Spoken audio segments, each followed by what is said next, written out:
1389 ni Nondabu Lasu Sanaye Sanaye Lila Natone Sashikuni Chanalini Heu Munai Tishido Pautoya Teatana Gwena Jemba Diludo Tinjan Twin Deyasakandai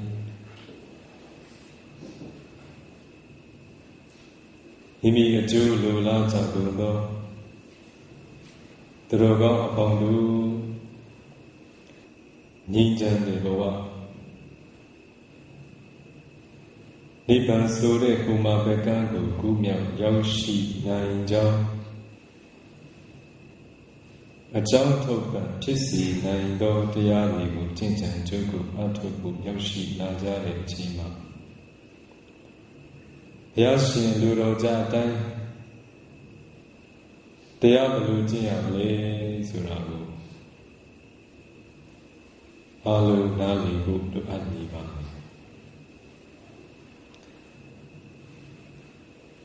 Ajabu Dini Teyasakan Satin Let Nima Teyajin Janjuku Atubu Yoshi Najari Drogan Pondu Devi Yashin Luroja Dai Teyajin Janiku Mohoja Nankin Mohoja Likin Mishinka Likima Teyabanshin Pito Mure Didaka Jotin Yaswa Piashingu Lesavia Tima Mubiro Yuti Sa Shiku Kurole Jazu Buddha Bodhaya Diti Dandoyo Dhammataya Sa Dhammataya Dando Dhammante Noa Dharanaya Sa Nibuddho Nibbanataya Loka Dharananami Loka Dharano Loka Tumai Gozaya Dasu Pito Mudo Yo Nago Buddha Naga Miro Yadhyase Diya Tutta Jinyasa Yadi Buddha Tisali Guru Raito Twenty Mindo Movie Pye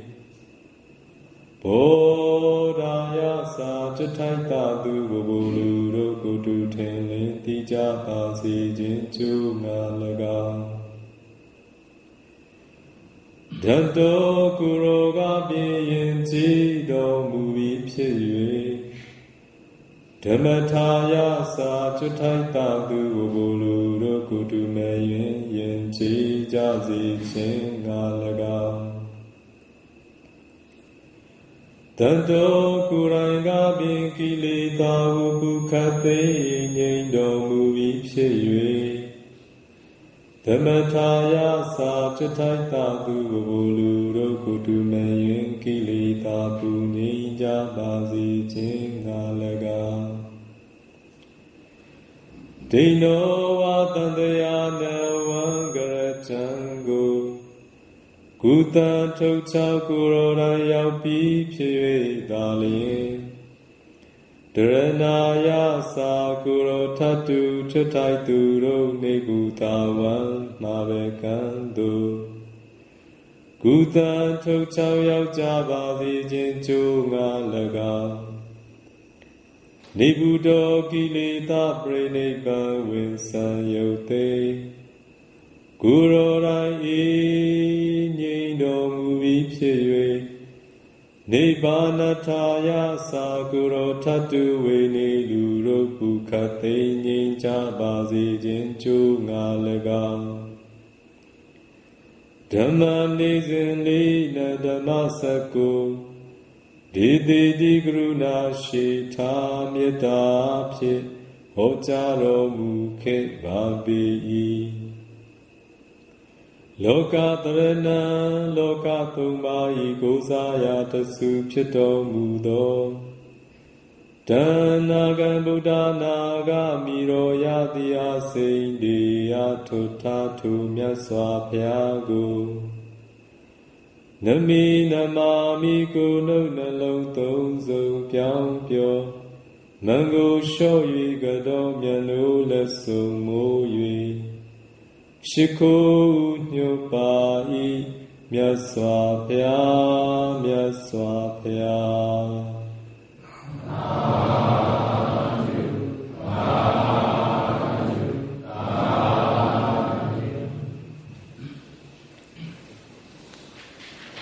Ganda Bipatwi Dea Bapsilu Atu Jinja Babale Lupi Melu Pijamle Bedaga Pichinu Now Ba Apsimia Pijin Jabandile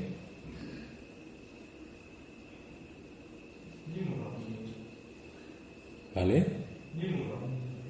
Nimu Dongi Minjenu Nimu Dongi Min Ba Jushimle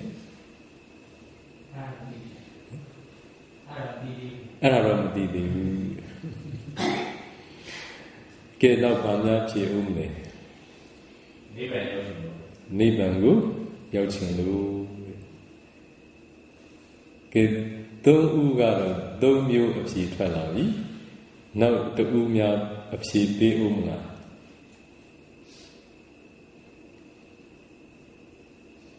A chilon Obi, Patamandagalia, a Bedagaji Pichinu. Tudia the Galia, Mimu Dongi Minjanu, Tadia the Gagano, Liban Yauchinu, no? Hopi a Bedagaji Pitch and let Duri Paluame, so Tia Atua Mimu Dongi, Mimu Adodo, Tia Amatu Jabane Absolutely Mimu Dongi, Mileve, Pamalo de Ju. Tomorrow, Pantabo Papu do the lay swing. Lokama Taman Ludadu Taman Yesine, Nienaido Yasurashi Ludarigo, Taman Melone, a chinchi, Minguen Yaja. Could be bound in see the Dris and Digoyo, Taman Melone, Mienaiula. Nati Jamabi Gujaro, the Gajidi, Tamanelune, Ninjala, Minialu, Mashibulu, Yinsan Buya, Dego, Juza Jamala, Juza in the Gonabawe Edo, Nati Jamadi Yuka, Pete Nunya Lone. Ludaru Taman Yelone, Namia. Have we met Tamadi? Chitty look Tamadi Jab Chipola, though Tamadi Nayam Chidi, by Saint Javi, Yan Yami Chipola Javi Sui. Mimiru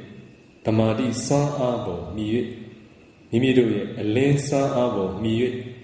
Miru Pawon Jema, she needed not to go. The Chinjai, Ayo you biro, Mita, Buquin, Yajama Pit. Obino? Eh, the Mimu down Halebe, Taman Yalone, Nia.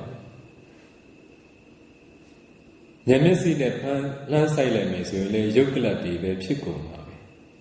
Yokulati Surale, Chibi Pianiro, Padaku, Ma Anitara, she did the Yariro. Maho. Hobino? A jambu, Memye, Taman Melone, Memye Naindo, Yarigu. Amandiari, Luko. Hobino? Amandiari ha, Taman Melone, Memia. Logama, the moody dissa, Surashi, Paramata dissa, Surashi. The moody dissa, Sura, Dini, the Gaji, the Kamaji, the Alo. A Mudami, a Muda, a Pine. ခေါ်ဝေါ်ပြောဆိုလို့မရဘူးလားရပါဘူးအဲ့ဒါမှန်လားမှန်ပါဒါဆိုမှားတယ်ပေါ့မှားတယ်လည်းပြောလို့မရဆိုတော့မှန်တယ်ပေါ့မှန်တယ်လည်းပြောလို့မရဘူးမှားတယ်လည်းပြောလို့မရဆိုဒကာကြီးကမှန်လည်းမမှန်မှားလည်းမမှားပေါ့ဟုတ်ပြီနော် neither true nor untrue ပေါ့မှန်လည်းမမှန်ဘူးမှားလည်းမမှားဘူးဖျားဆိုဒကာကြီးကအလင်းနေတာပေါ့ဟုတ်ပြီနော်ဟုတ်ပြီအမျိုးသားရှိလားလို့ပြောရင်လည်းရှိတယ်အမျိုးသမီးရှိလားလို့ပြောရင်လည်းရှိတယ်အမျိုးသမီးအမျိုးသားလို့ခေါ်ဝေါ်ခြင်းဟာသမုဒိသစ္စာဘက်ကမှန်သောတရားဖြစ်တယ်ဟုတ်ပြီနော်အဲ့ဒါကိုလည်းအမှန်လို့ခေါ်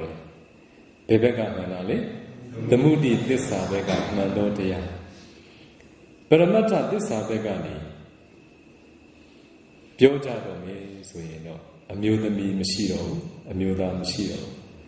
လူနဲ့ဗြဟ္မာတတ္တဝါရေးဆိုတာမရှိတော့ဘူးအကုန်လုံးယုတ်တရားနံတရားတွေဖြစ်နေဉာဏ်ထဲမှာမြင်ခွင့်ရတဲ့အချိန်ဟောသမုဒိသစ္စာဘက်ကမှန်သောတရားဟာပရမတ္ထသစ္စာဘက်ကလှမ်းကြည့်လိုက်တော့မမှန်တော့ဘူးဒါကြောင့်သူ့နေရာကသူမှန်ကြတယ်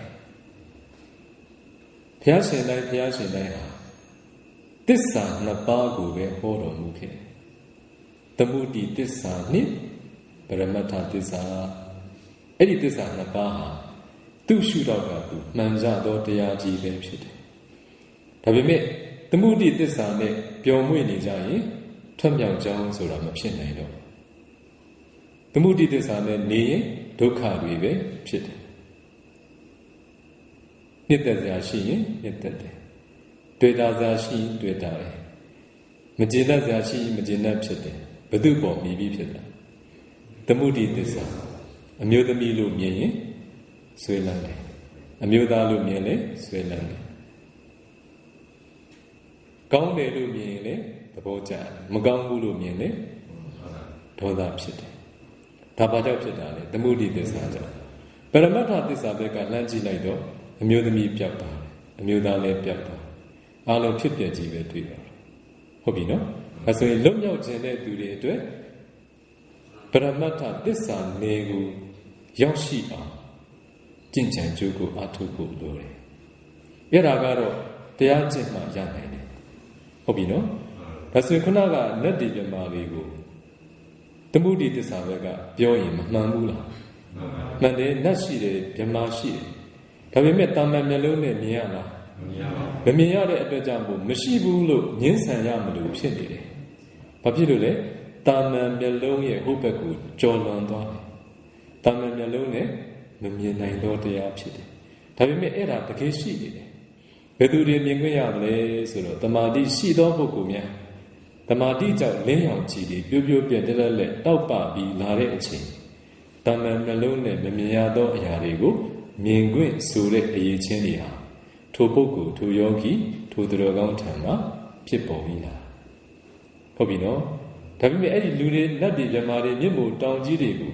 အဲ့ဒီအတိုင်းထားဖို့တော့မဟုတ်ဘူးပုဂ္ဂိုလ်အဖြစ်နဲ့မြင်နေမယ်တတ္တဝါဖြစ်နဲ့မြင်နေမယ်ဆိုရင်တော့တွေ့တာချင်းတက်မဲ့ချင်းမုန်းတင်းချင်းဆိုတာဖြစ်ဦးမယ်အဲ့ဒါကိုပရမတ်ဉာဏ်အမြင်စိုက်တဲ့အထိကိုဖြိုခွဲဖြစ်စည်းဖို့တရားကျင့်ရမှာဖြစ်တယ်ဟုတ်ပြီနော်အဲ့တော့ဗမာကြီးတွေးလို့သဘောကျနေကြမလို့သူ့ပရမတ်ဉာဏ်မြင်စိုက်တဲ့အထိရှုပွားရမယ်ဟောနတ်ကြီးမြင်လို့လည်းပဲသဘောကျနေကြမလို့သူ့ကိုလည်းပရမတ်ဉာဏ်မြင်စိုက်တဲ့အထိရှုပွားရမယ်အဲ့ဒါတရားကျင့်ခြင်းရဲ့ရည်ရွယ်ချက်ပဲတရားကျင့်ခြင်းသည်တာမန်မျက်စိနဲ့မမြင်ရသော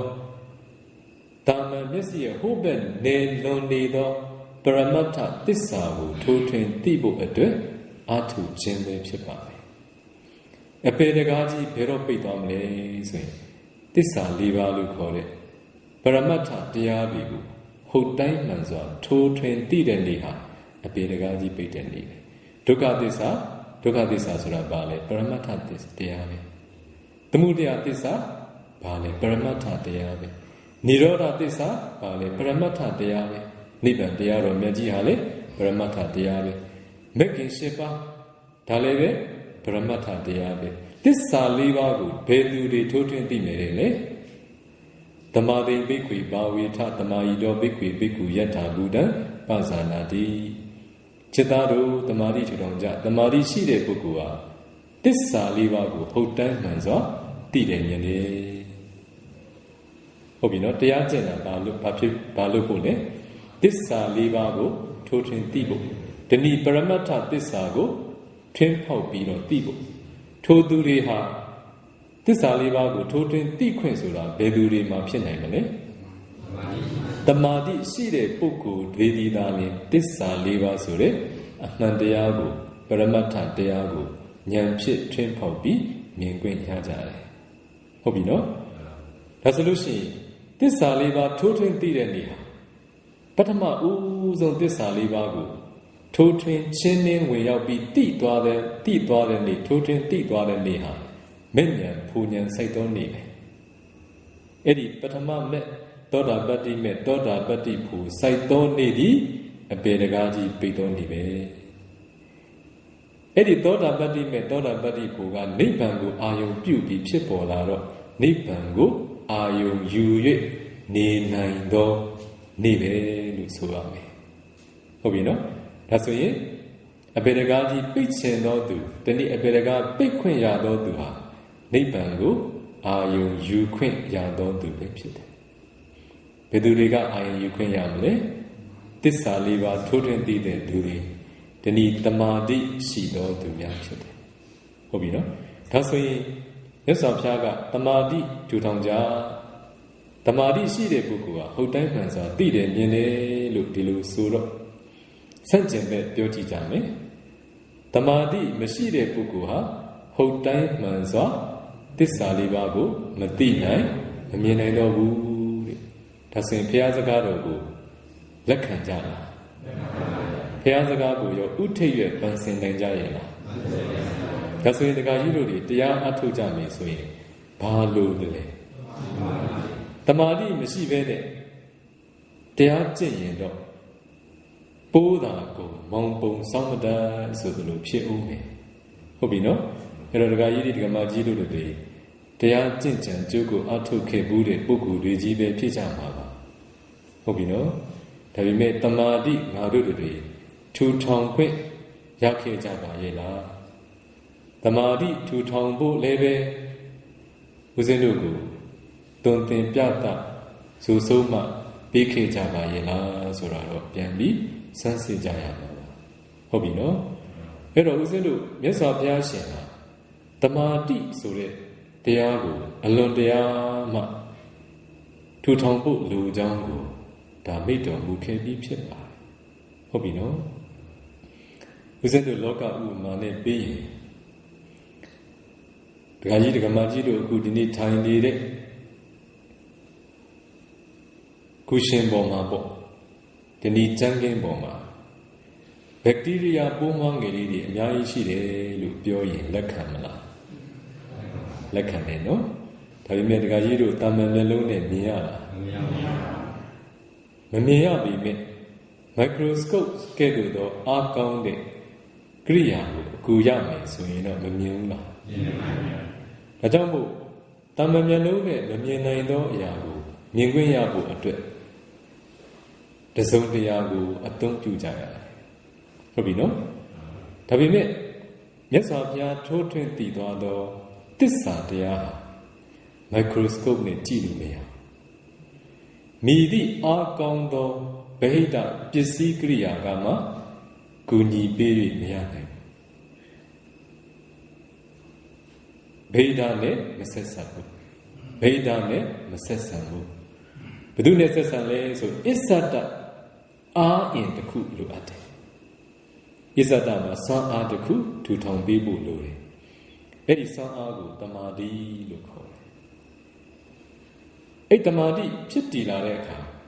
Lay on Chisura, Porton as a music.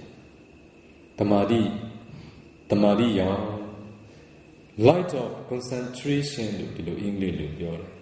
Tamadi lay on Chibo. Not a new Yaga or Dile. Called Medire, light of wisdom, Nyayang, Eri Nyayao, Eri Tamadi, Leon Chiha, microscope line at me. Hobino? Kayiru does say, Mimi, Isada Tanama, Eri Kong Aji de Kubu. The South People gone. It delivered the Davi accounted when dying gone. It did I make the dying when down my way. Hobino, Dikana India. သူ့ရဲ့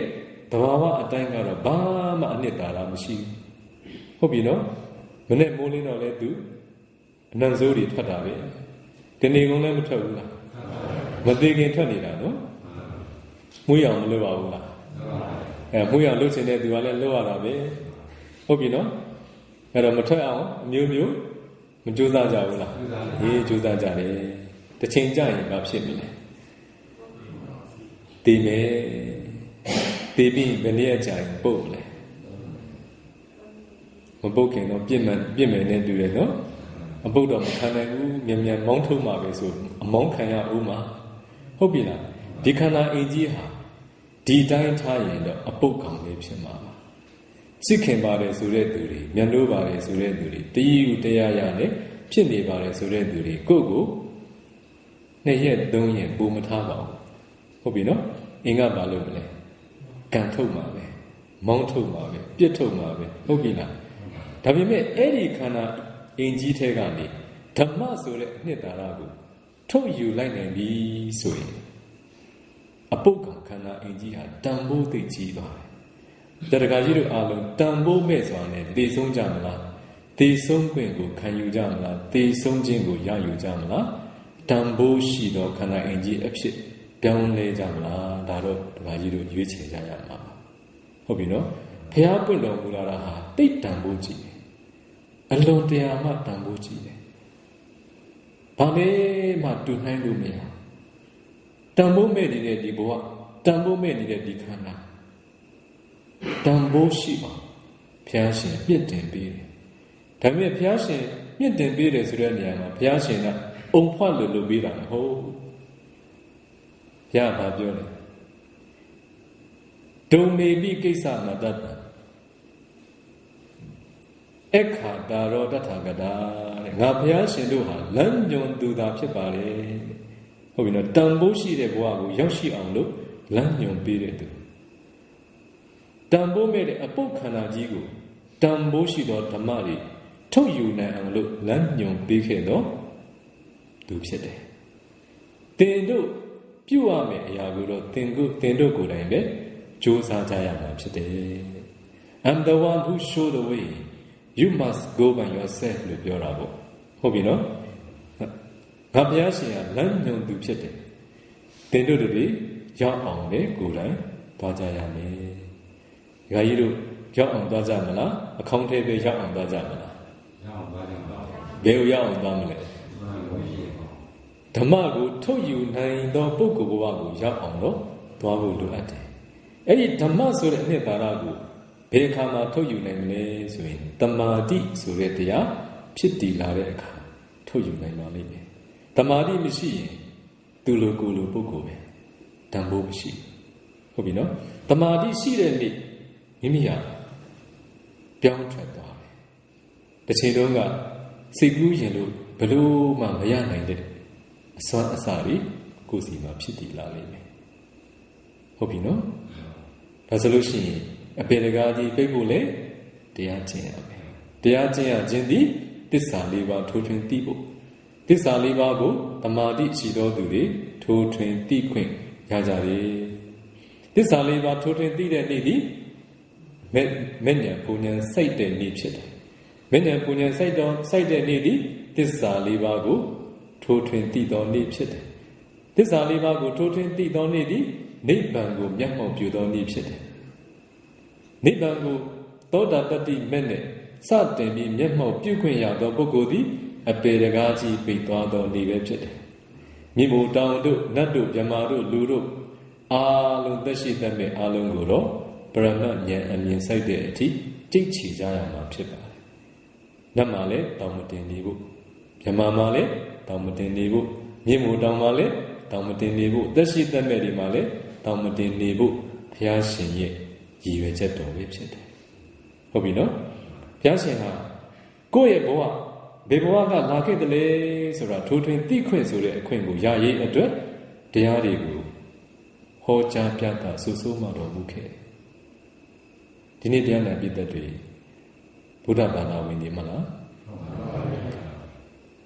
ဘာဖြစ်လို့ဘုရားဘာသာလို့ခေါ်လဲဘာဖြစ်လို့ဘုရားဘာသာဝင်လို့ခေါ်ရတယ်လဲ Why are you called Buddhists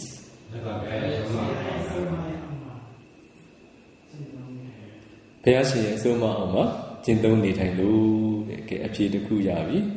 နောက်အဖြေတစ်ခုလောက်ကြားကျင်ပါသေးတယ်မြတ်စွာဘုရားရဲ့အဆုံးအမခံရတာမြတ်စွာဘုရားရဲ့အဆုံးအမကိုခံယူထားလို့တဲ့ခက်စင်စင်ပဲနော်ကဲနောက်တစ်ခုအဖြေလေးပြပါဦးဒီချိန်ဟာအခွင့်ရတော့အချိန်နော်မမှန်ပြောမလိုက်ဒီနေရာမှာမှားလို့ရတယ်မှန်လို့ရတယ်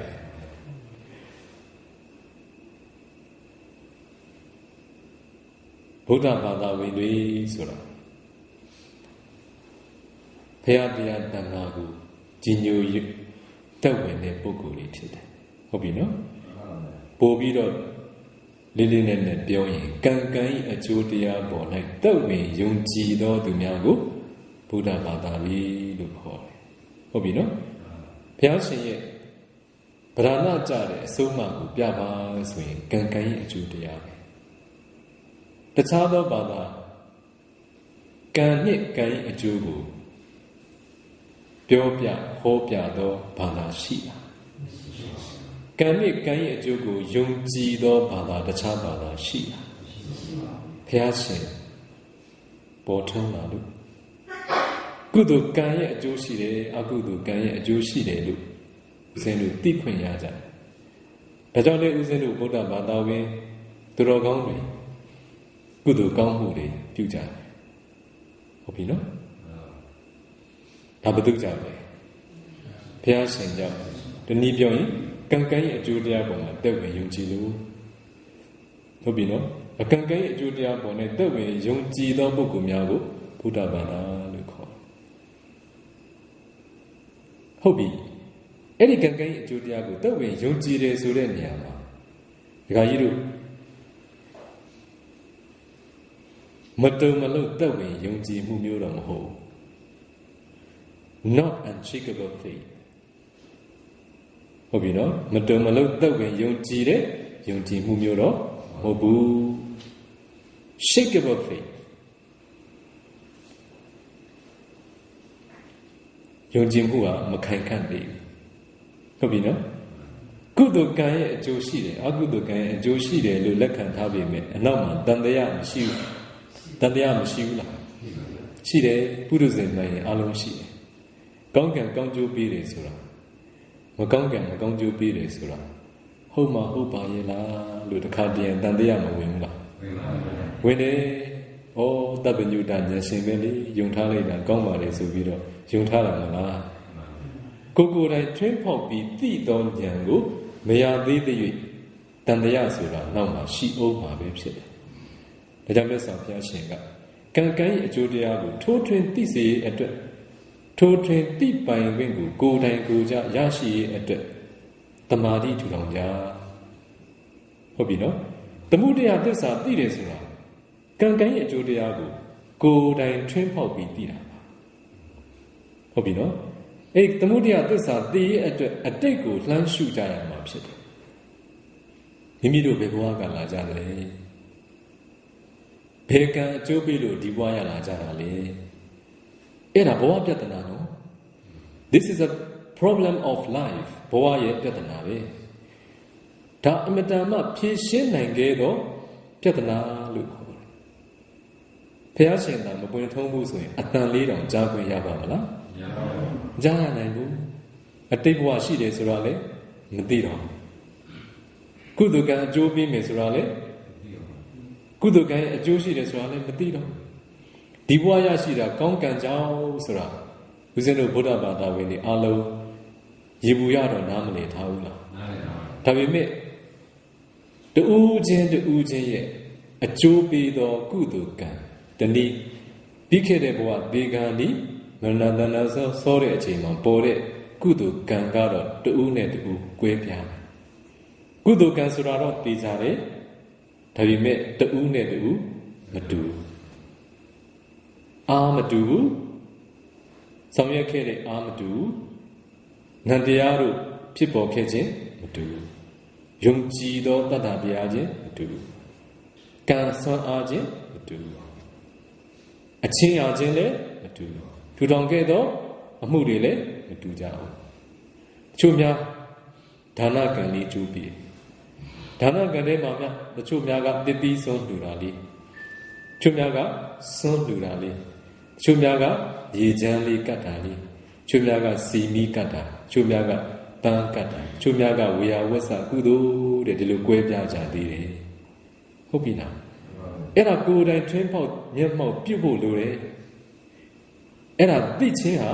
သမုဒယသစ္စာသိချင်းပဲဖြစ်တယ်ဟုတ်ပြီနော်ဒုက္ခသစ္စာအရင်ဆုံးသိအောင်ကြိုးစားရမယ်ပြီးရင်သမုဒယသစ္စာသိအောင်ကြိုးစားရမယ်ဒုက္ခသစ္စာသမုဒယသစ္စာသိပြီဆိုရင်တော့မိမိတို့တွေဟာဝိပဿနာဉာဏ်တွေတစ်ဆင့်ပြီးတစ်ဆင့်ရင့်ကျက်ဖို့ရအတွက်အမိပြုခွင့်ရကြပြီလို့ခေါ်ဟုတ်ပြီနော်ဒါဆိုရင်အဲ့ဒုက္ခသစ္စာသမုဒယသစ္စာသိရင်အတွက်ဘာလိုအပ်တယ်လဲတမာတိလိုအပ်တယ်ဒါကြောင့်ဒီနေ့တဏ္ဍပိသက်တွေကိုကမ္မထံတရားပြီးမယ်ဆိုတာတမာတိဘယ်လိုထူထောင်ရမယ်ဆိုတာကိုရှင်းပြမှာဖြစ်ပါတယ်နိဗ္ဗာန်သွားရလမ်းကိုဘာလို့ခေါ်လဲမဂ္ဂင်၈ပါးလို့ခေါ်တယ်မဂ္ဂင်၈ပါးနည်းနည်းကျေနေသေးလို့အကျဉ်းချုပ်လိုက်ရင်သီလသမာဓိပညာဆိုပြီးတော့သိက္ခာ၃ရပ်ပဲကျန်တယ်နိဗ္ဗာန်တရားကြီးဖွင့်ကျင်တဲ့ပုဂ္ဂိုလ်အပေတရားကြီးပိတ်ကျင်တဲ့ပုဂ္ဂိုလ်နှစ်ခုနော်နိဗ္ဗာန်တရားကြီးဖွင့်မယ်အပေတရားကြီးပိတ်မယ်တဲ့တော်တော်ကောင်းတဲ့စကားနော်နိဗ္ဗာန်တရားကြီးပွင့်တဲ့နေ့အပေတရားကြီးကပိတ်သွားတဲ့နေ့အဲ့ဒီပုဂ္ဂိုလ်တွေကဘာကျင့်ရမလဲ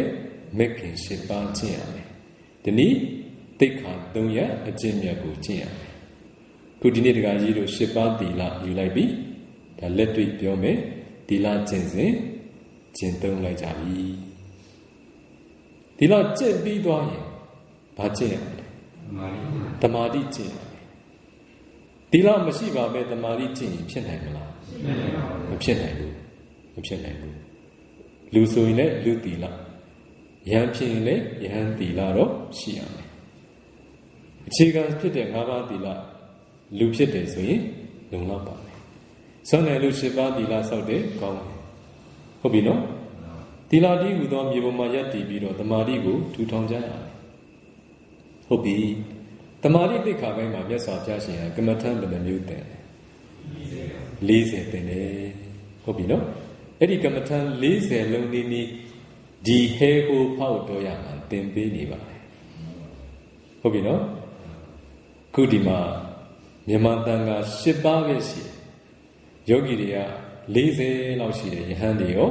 လူတွေရောအဲ့ဒီနိုင်ငံသားသူနိုင်ငံသားတွေအဲ့ဒီကမ္မထံ40ထဲကခုရှုနေကြပြီဟုတ်ပြီနော်ဒါဘုရားပင်ထုံးတော်မူလာခြင်းရဲ့အနှစ်သာရပဲအဲ့ကမ္မထံ40လုံးရှုမယ်ဆိုရင်သင်ပေးမှာပါဟုတ်ပြီနော်9ရက်နဲ့တော့မရဘူးနော်10ရက်နဲ့လည်းမရဘူးနော်ဟိုမှာကျောင်းအမကြီးတို့လိုမျိုးလာအထုတ်မှရမယ်နော်ကျောင်းတကာကျောင်းအမကြီးကျောင်းတကာကဝေယဝဆကျောင်းအမကြီးကတရားအထုတ်ဟုတ်ပြီနော်အဲ့ဒီလိုမျိုးနှစ်ရှည်လာများလာပြီးအထုတ်ရင်တော့ဖြစ်နိုင်တယ်အမွေနဲ့တရလောက်အထုတ်ကြည့်အောင်ပေါ့လေနော်တရလောက်အထုတ်လို့သမာဓိလေးဖြစ်သွားရင်ဒါကိုမှအခါမှမခံစားဘူးတော့ဓမ္မချမ်းသာရပြီနော်အဲ့ခါကျရင်ရှေ့ဆက်ပြီးသွားလို့တဲ့ဆန္ဒတက်တွေဖြစ်လာမှာပေါ့ ပိနဲ့ကြက်သားနဲ့ဗျာကောင်းငပိလည်းစားတဲ့အခါစားတယ်မလားဒီရောက်တော့မစားရဘူးဒီမှာတက်တက်လို့ကြောင်းဆိုတော့မစားရဘူးပေါ့နော်ဒါပေမဲ့ကြက်သားနဲ့ငပိနဲ့ဗျာပိုကောင်းတယ်ကြက်သားကောင်းတယ်ဟုတ်ပြီကောင်းတာလေးစားဘူးတဲ့အခါစားရတဲ့အခါနောက်ပြန်မလွမ်းလားပြန်စားကြတယ်နော်ကြက်သားတဲ့ကောင်းတာဘာရှိသေးလဲတယောက်နဲ့တယောက်နဲ့တော့မတူးနဲ့တူတယ်နော်ခဏဝက်လို့ထားတာလေနော်အဲ့တော့နှိုင်းရှင်နေဆိုရင်နှိုင်းရှင်စရာတွေအများကြီးမရှိဘူးလားအေးအဲ့ဒီကြက်ရောဝက်ရောငှက်ရောဘာတစ်ခုမှမကောင်းတရားဓမ္မနဲ့ရှင်းလိုက်တဲ့အခါသူတို့နောက်တန်းရောက်ကုန်တယ်ဟုတ်ပြီနော်ဒကာကြီးတို့တွေခံစားမှုတာလေးကိုပြန်ခံစားကြကြတယ်နော်အေးတရားဓမ္မဆိုတာတော့ခံစားမှုလားမခံစားဘူးတော့ဘယ်လိုစိတ်ကူးပေါ်ပါမလဲမပေါ်ဘူးကြက်စားခြင်းနဲ့စိတ်ပဲပေါ်တယ်ဝက်စားခြင်းနဲ့စိတ်ပဲပေါ်တယ်ဟုတ်တယ်မလားဒီအဲ့ဒီစိတ်နဲ့ပေါ်ရင်တော့ဒီကံလေးကတော့မတက်တာဘူးထင်တယ်ဟုတ်ပြီနော်ဒါကြောင့်မို့ဘာစိတ်လေးပြောင်းအောင်လဲဓမ္မရတ္တနော်ဓမ္မဆိုတဲ့အရာသာသုံးဆောင်ခံစားခွင့်ငါတို့ယူဖြစ်အောင်လို့ကြိုးစားဖို့မလိုဘူးလားအေးတမာတိတွေဖြစ်လို့တမာတိတွေဝင်စားပြီးဇန်တွေဝင်စားပြီးနေတဲ့အခါ2 နာရီ3 နာရီခန္ဓာကိုယ်ကြီးကပေါ့ပါချမ်းသာပြီးတော့ဒီကုလုံးဟာလည်းလေးအောင်ကြီးတွေပြပြပြတလက်လက်တောက်ပါပြီးတော့အဲ့ဒီချမ်းသာမျိုးကတော့လွမ်းစရာမရှိဘူးနဲ့တူတယ်ရှိလားလွမ်းလို့မရသေးဘူးဗျာဟုတ်ပြီနော်မိမိတို့ကချစ်ချစ်ခင်ခင်မှမနေပဲဘယ်လိုလွမ်းလို့ရမလဲဟုတ်ပြီနော်ချစ်ချစ်ခင်ခင်ဒီမှာလွမ်းလို့ရတာမဟုတ်ဘူးလားဒီအခုဓမ္မနဲ့ချစ်ချစ်ခင်ခင်နေတတ်အောင်လို့ကြိုးစားကြအဲ့တော့ကမ္မထံ40ထဲကတစ်ခုခုတော့အာထုတ်ခွင့်ယူကြရမယ်ဒီမှာကမ္မထံ40လုံးတော့နီးနီးကိုသင်ပေးနေတဲ့အတွက်ကြောင့်ဘယ်ကမ္မထံကိုရှုချင်ပါသလဲဒီမှာသင်ပေးမှာဖြစ်ပါတယ်ဒါပေမဲ့ဖះမသင်တဲ့ဖះမဟောသွားတဲ့ကမ္မထံတော့လာမသင်ခိုင်းနဲ့နော်အဲ့ဒါတော့မသင်ဘူးဒီမှာဟုတ်ပြီနော်ကဘာမာရောမြန်မာမာရောဖះမဆူဆုံးမှသွားသောကမ္မထံဒီတော်တော်ကြီးထင်ရှားကြော်ကြားနေပါတယ်အဲ့ဒါလာသင်ခိုင်းရင်တော့မသင်သေးဘူးလို့ပဲပြောမယ်ဟုတ်ပြီနော်ဘာပဲသင်မလဲကမ္မထံ40ထဲကပဲသင်ဖះဟောထားသောကမ္မထံများကနေဘောင်ထွက်ပြီးတော့သွားရင်သာသနာဖြဲလို့ခေါ်တယ်အဲ့ဒါဦးစင်းကသာသနာပြုပဲဖြစ်ချင်တယ်သာသနာတော့မဖြစ်ချင်ဘူးဟုတ်ပြီနော်ဒီဒါဆိုလို့ရှိရင်အဲ့ဒီကမ္မထံ40ထဲကအသစ္စာယောဂီတွေကိုအာနာပါနကမ္မထံကိုပဲအထူးသင်ပေးပါဘာဖြစ်လို့လဲဘုရားရှင်တိုင်းဘုရားရှင်တိုင်းဘုရားဖြစ်တော်မူဖို့ဘုရားလုံးတော်ဘဝအာနာပါနကိုအခြေပြုပြီးတော့အထုသွားခဲ့ကြတယ်ဟုတ်ပြီနော်ဒါဘုရားလုံးတော်တို့ရဲ့အခြေပြုသောကမ္မထံလို့ဒီလိုဆိုရမယ်ပြီးရင်ဘုရားရှင်တိုင်းဘုရားရှင်တိုင်းဟာဘုရားဖြစ်တော်မူပြီးတဲ့နောက်အာနာပါနကမ္မထံကိုအလွန်ချီးမွမ်းပါအလွန်ပြည့်စုံတဲ့ကမ္မထံဘာမှထပ်ပြီးသွန်းလောင်းစရာဖြစ်ဆက်စရာမလိုတဲ့ကမ္မထံအမြဲတမ်းညီသက်တယ်ဒါကြောင့်ဘုရားရှင်တို့ချီးမွမ်းတော်မူတာကလည်းဒီကြောင့်ဘုရားလောင်းတော်တို့ဘုရားဖြစ်တော်မူဖို့အခြေပြုသောကမ္မထံဖြစ်တည်ကဒီကြောင့်အသစ္စာယောဂီများကိုအာနာပါနကမ္မထံကိုသင်ပေးပါတယ်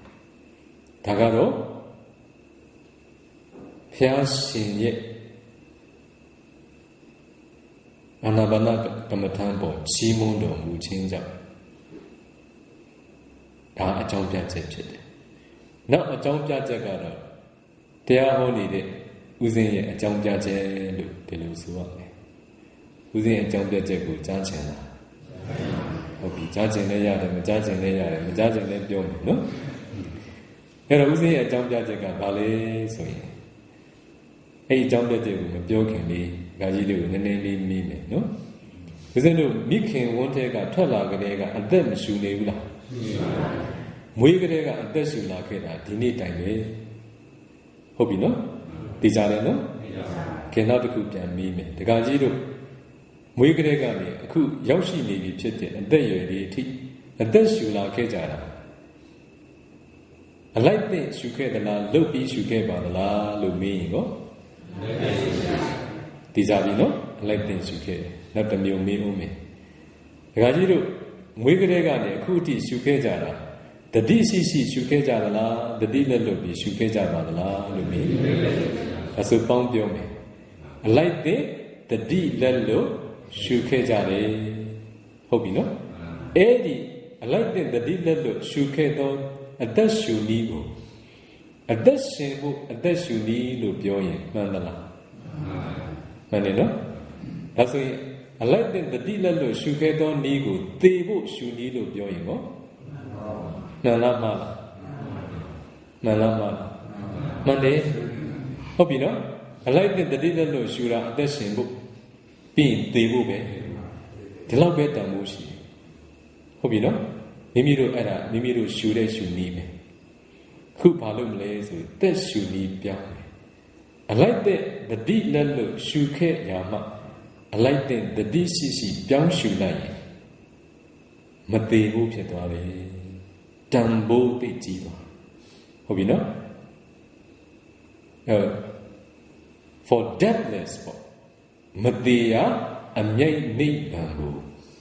မျက်မှောက်ပြုနိုင်ဖို့အတွက်ရှုနည်းလို့ခေါ်တယ်သိတန်ဖို့ရှိပါပြီနော်ဒါဆိုတကားကြီးတွေကမှကြီးတို့ပြန်ဆန်းစစ်ကြည့်မွေးကလေးကအလိုက်တင်ရှုခဲ့ပြီးသားတတိတလို့ရှုခဲ့တယ်ရှုနေတာနော်ဘယ်လိုဖြစ်ဖြစ်ရှုနေကြတာပဲတခုလေးပြောင်းလိုက်ရင်မကောင်းဘူးကောင်းပါဘူးတတိလက်လို့ရှုခဲ့ရမှာတတိရှိရှိလေးပြောင်းရှုလိုက်ရောမသေးဘူးဖြစ်သွားအလွန်တန်ဖိုးကြီးသွားပြီအဲ့ဒီအသက်ရှုနည်းနဲ့ဆက်ရှုကြမလားအရင်ရှုနည်းနဲ့ပဲရှုကြမလားဒီမှာရှိတဲ့အချိန်လေးလားကျန်တဲ့သက်တမ်းလေးပေါ့နော်ကျန်ရှိတဲ့သက်တမ်း for the rest of your life ပေါ့ကျန်ရှိတဲ့သက်တမ်းလေးကိုတတိရှိရှိနဲ့အလိုက်တဲ့ရှုကြမယ်ဒီနေ့အလိုက်တဲ့တတိရှိရှိပြောင်းရှုသွားမယ်ဘာပဲလို့တတိရှိရှိလေးရှုမယ်ပေါ့အနေဆုံးပါရမီဖြစ်ပြီဟုတ်ပြီနော်ဦးဇင်းတို့ပါရမီဖြစ်အောင်နေတတ်ဖို့လိုတယ်ကိုယ်မှာရှိတဲ့လေလေးပဲလေကိုယ်တစ်သက်လုံးရှုလာတဲ့လေလေးပဲလေတတိလက်လို့ရှုခဲ့တာလေးဟာပါရမီလည်းမဖြစ်ဘူးလေအချီးနီးပဲဖြစ်တယ်လေပုတ်အောင်မယ်လေအခေါင်းထဲဝင်အောင်မယ်လေအဲ့ဒါလေးကိုပြောင်းမရှုချင်ဘူးလားအဲ့ဒါဘုန်းကြီးရှိမှာပဲရှုချင်တယ်လို့မပြောကြနဲ့နော်ဘယ်နေရာနေရှုကြအဲ့လိုရှုရင်ပါရမီဖြစ်ပြီရှေ့ကအားထုတ်ခဲ့တဲ့ပုဂ္ဂိုလ်သာဖြစ်ရင်အတိတ်ဘဝနိကတ်တဲ့အတိတ်ဘဝမှာအားထုတ်ခဲ့တဲ့ပုဂ္ဂိုလ်သာဖြစ်လို့ကတော့တတိလက်လွတ်ရှုချင်းမှတတိရှိရှိနဲ့ပြောင်းရှုရောအလင်းတွေပေါ်လာတော့တာပဲအဲ့ဒါဥစဉ်ရဲ့တရားပြသတဲ့ဖြတ်တန်းလာတဲ့ခီးမှာကြုံရတဲ့အင်မတန်မှဝမ်းမြောက်ဖွယ်အတွေ့အကြုံတွေပဲဥစဉ်နိုင်ငံသားတွေကိုဒီနေ့နိုင်ငံများစွာသောနိုင်ငံတွေကြွရောက်ပြီးတော့ကမ္မထံပြတာပြီးတော့ပฏิပတ်သာသနာပြုလာတာ16နှစ်ကျော်ပြီဖြစ်ပါတယ်ကမ္ဘာတိုင်းနိုင်ငံတွေမှာတရားမြတ်နိုးသောတရားကျင့်ကြံအထောက်မှုနဲ့မွေ့လျော်သောသူတော်ကောင်းတွေအများကြီးရှိတယ်ဒါပေမဲ့ဦးစင်းရှေ့ပိုင်းမှာနည်းနည်းလေးမိတ်ဆက်ခဲ့ပြီးပြီဖះဟောကျင့်စဉ်တွေတော့မဟုတ်များလိုက်တဲ့ကျင့်စဉ်တွေကျင့်ကြတယ်ဘာဖြစ်လို့လဲအတိတ်တုန်းကကျင့်ခဲ့တော့ကျင့်ကျင်တယ်ဒါပေမဲ့ဘုရားနီးမဟုတ်တဲ့အတွက်ကိုဟာပါရမီရှိမှန်းကိုသိခွင့်မရကြဘူးဟောအာနာပါနလည်းသင်ပေးလိုက်ရောတတိလက်လို့ရှုခဲ့တဲ့ဘဝကလည်းတတိရှိရှိလည်းပြောင်းရှုလိုက်ရောတမာတိတွေဖြစ်လိုက်ကြတာအလင်းတွေပေါ်လိုက်ကြတာဉာဏ်ရောင်တွေပိုင်ဆိုင်ကုန်ကြတယ်ဒီနေ့ဒီပြည့်တတ်ထဲမှာလည်းအဲ့ဒီလိုပါရမီရှင်တွေပါမယ်လို့ဦးဇင်းကတော့ယုံကြည်နေပါတယ်ဟုတ်ပြီနော် ဒါမဲ့တကကြီးတို့အနေနဲ့ကိုယ်တိုင်တော့ကြိုးစားကြရမယ်ဘုရားရှင်မရှိတော့တဲ့နောက်ဒီနေ့ဘုရားပြိဋိဘံဆောင်မြင်တော်မူပြီးတဲ့နောက်ဦးဇင်းတို့ကဘုရားရှင်ကိုယ်စားပြန်ပြောပြန်ဟောပြနေတဲ့ဘုရားရဲ့တာတော်လေးပါဦးဇင်းတို့တွေဟာလည်းဘုရားပြောတဲ့စကားကိုတစ်ဆင့်ပြန်ပြီးမွေးစားပြောရရင်ဦးဇင်းတို့ဟာလမ်းညွန်ပြတော့လမ်းပြပုဂ္ဂိုလ်တွေဖြစ်တယ်ရောက်အောင်တော့ဘယ်သူပဲသွားမလဲအေးဒါကြောင့်ဒီနေ့ရောက်အောင်သွားမယ်တောင်းကိုဒကာကြီးတို့ယူပိုင်ခွင့်ပေးမှာပါလမ်းညွန်တော့သူကိုခုတုံဆုံကြပြီဦးဇင်းလည်းလမ်းညွန်သူအဖြစ်ဒီနေ့ကိုတောင်းယူမှာဖြစ်ပါတယ်နော်အေးဒါဆိုလို့ရှိရင်အာနာပါနကမ္မထဘယ်လိုရှုရမလဲအလိုက်ပင်တတိရှိရှိရှုရမယ်ဒါဆိုရင်လှုပ်ရှုပြီးတော့ရှုတယ်ဆိုရင်အာနာပါနကမ္မထမှန်ကန်ပါတော့မလားအဲ့ဒါအရေးကြီးတယ်ဒီနေ့အာနာပါနဘာလုပ်နေကြလဲလှုပ်ပြီးရှုနေကြတယ်လှုပ်ရှုရင်ဝါယောဓာတ်လွန်ကဲပြီးတော့ခန္ဓာကိုယ်ကိုယ်ကောက်ခြင်းဒါတွေဖြစ်လာလိမ့်မယ်ပြီးလို့ရှိရင်နှာခေါင်းတွေတင်းလာမယ်ပြင်ခေါင်းတွေခဲလာမယ်ဟောခန္ဓာကိုယ်ကိုယ်ကောက်တဲ့ဌာနတွေလည်းရှိသေးတယ်လေဟုတ်ပြီနော်ဟောအဲ့လိုကိုယ်ကောက်သွားတာကိုပဲတရားရတယ်လို့ဆိုသေးတယ်လေဒါကြီးဗမမသားမထုတ်နေအိမ်မှာပြင်းပြင်းသာရှုမကြခင်ကောက်သွားမယ်ဟုတ်ပြီနော်အဲ့ဒါတရားရခြင်းလေဆိုရင်အဲ့လိုမျိုးသာအထုတ်ပြီးတော့ဘုရားမပြောတော့တရားရနည်းမျိုးတော့ဖြစ်နိုင်တယ်ဟုတ်ပြီလားအဲ့လိုမျိုးပြင်းပြင်းရှုခြင်းဒီဟူသောအကြောင်းကြောင့်အာနာပါနကမ္မထာပျက်စီးသွားတယ်ဒါကြောင့်ဦးဇင်းကအားလုံးကိုအရေးကြီးသောစကားကိုလက်ဆောင်ပေးတာပါအလိုက်တဲ့တတိလွတ်လွတ်ရှုခဲ့သောလေကိုအလိုက်တဲ့တတိရှိရှိလေးပြောင်းရှုကြမယ်ဒါအချုပ်ပဲလှုပ်ရှုနေလို့ကတော့အာနာပါနကမ္မထာတော့ကြီးဝါတိုးတက်မှာမဟုတ်တော့ဘူးအခက်ခဲတွေပြဿနာတွေဖြစ်တော့မယ်လရှိနှစ်ရှိအဲ့ဒီပုံစံနဲ့အာထုသွားသောပုဂ္ဂိုလ်များဟာနောက်ဆုံးပြင်ဖို့တော့မှခက်ခဲသွားတတ်ပါတယ်။ဒါကြောင့်မို့ဦးဇင်းတို့ကတော့မမှားခင်အမှန်ရောက်အောင်ထိန်းသိတယ်။ဒါကြောင့်မို့ယောဂီတွေရေးကြည့်တာနေ့စဉ်တရားလျှောက်ရမယ်။ဟုတ်ပြီနော်။နေ့စဉ်တရားလျှောက်ခြင်းသည်အမှားတွေပြင်ဆင်ခွင့်ပေးဖို့ဖြစ်တယ်။ကိုယ်အမှန်နဲ့ထင်တယ်ကိုယ်အမှားကိုအမှန်ထင်ပြီးလုပ်နေတာလည်းရှိတယ်။ခါကျရင်ကိုယ်ကအမှားကိုအမှန်ကိုလည်းအမှားထင်ပြီးဖျက်ဆီးလိုက်တာလည်းရှိတယ်။အဲ့ဒါလေးတွေဦးဇင်းတို့ပြန်ထိန်းပြရ all the beginnings အစအလုံးဟာအရေးကြီးတယ်။ဟုတ်ပြီနော်။အရာအလုံးမှာအစဟာအရေးကြီးတယ်။အစကောင်းမှအနှောင်းသေးကြဆိုတော့အစမှားပြီဆိုရင်နောက်ပိုင်းပြင်ရဆင်ရတာခက်တယ်ယောဂီလည်းတိတ်တိခံရတယ်ဆရာသမားလည်းအချိန်တိတ်ယူရတယ်ဟုတ်ပြီနော်ဒါကြောင့်မို့တရားနာပြတဲ့ဒီဘယ်လိုရှုရမလဲအလိုက်တဲ့တတိရှိရှိတောင်းရှုမယ်ဒါဆိုရင်လှုပ်ရှုသောပုဂ္ဂိုလ်များပြင်ရမလားမပြင်ရဘူးလားပြင်ရပါဘူးပြင်ရမယ်နော်ဒီတရားယောဂီတွေခြေပိုင်းမှာရက်တီမှာရောက်လို့လှုပ်ရှုလို့ဦးစဉ်ပြင်ပေးခဲ့ပြီးဖြစ်ပါတယ်ခါကြီးတွေလည်းပဲကြိုးစားပြင်လို့အခုဆိုရင်ရှုတတ်လာကြပြီဒါပေမဲ့အကျွမ်းဝင်အောင်ကျွမ်းကျင်အောင်တော့ဆက်ပြီးလေ့ကျင့်ကြရဦးမှာပေါ့နော်ဒီဒါဆိုလို့ရှိရင်အခုအာနာပါနကမ္မထံကိုလက်တွေ့ဘယ်လိုရှုရမလဲဆိုတာစပြီးရှင်းပါမယ်နော်ခါကြီးတို့တွေတရားထိုင်တော့မယ်ဆိုရင်ကျမ်းဂင်းပေါ်မှာတရားရိုက်မထိုင်ပါနဲ့ဟိုဒကာကြီးတယောက်ကတော့တပည့်တော်ကျမ်းဂင်းမှာထိုင်မယ်နော်ဗျာတဲ့ပူလို့တဲ့သူကခန္ဓာအင်ကြီးကဝါကြီးကိုဝါတယ်ဆိုတော့စီဒီများတာကိုဟဲဦးလည်းသူ့မစွမ်းနိုင်တော့ပူကုန်ရောသူနော်ဒီတော့ကျမ်းဂင်းမှာထိုင်မယ်ဗျာအေးထိုင်ခြင်းလည်းထိုင်နော်ဒါပေမဲ့အများစုအတွက်ကတော့ကျမ်းဂင်းမှာထိုင်တော့အသားလေးရင်အယိုးနဲ့မကြိတ်ဘူးလားအဲ့ဒါမသက်သာဘူးနော်ဒါကြောင့်မို့ तू ကတော့အသားများတော့ तू အသားနဲ့ကြိတ်တာကိုနော် तू ကတော့မနာဘူးနဲ့တူပါရဲ့နော်ဟုတ်ပြီဒါဆိုလို့ရှိရင်ဒီကကြီးတို့ဘာလုပ်ရမလဲ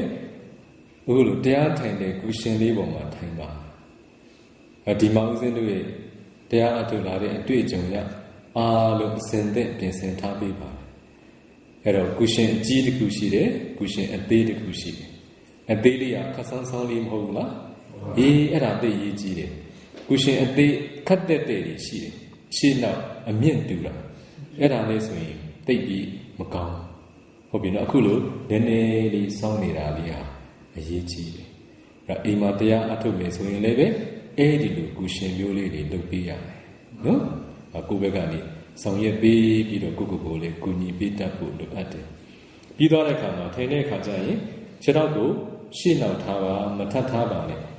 ဟုတ်ပြီနော်ဘယ်ညာရှေ့နောက်ကြိုက်တယ်လို့ထားထပ်တော့မထပ်ထားပဲဟုတ်ပြီနော်အဲ့တော့ဦးဇင်းတို့အင်္ဂလိပ်လိုတော့ half lotus full lotus ဆိုပြီးခေါ်တယ်တဝက်တစ်ပြက်ထပ်ထားတာနဲ့အပြည့်ထပ်ထားတာဆိုအဲ့နှစ်ခုစလုံးရှောင်းရမယ်ဟုတ်ပြီနော်ဒီလိုရှေ့နောက်လေးခြေထောက်ကိုထားကိုယ်ပဲအာတန်နဲ့ညာခြေကိုရှေ့မှာထားတာအာတန်နဲ့ထားဘယ်ခြေကိုရှေ့မှာထားတာအာတန်ရင်နဲ့ထားနိုင်ငံသားတန်းပြည်မှာတရားတော်ပြရင်တော့ဒီလိုလေးထိုင်ရမယ်လို့ပြောရင်သူတို့ကပြောတယ်ပါလေ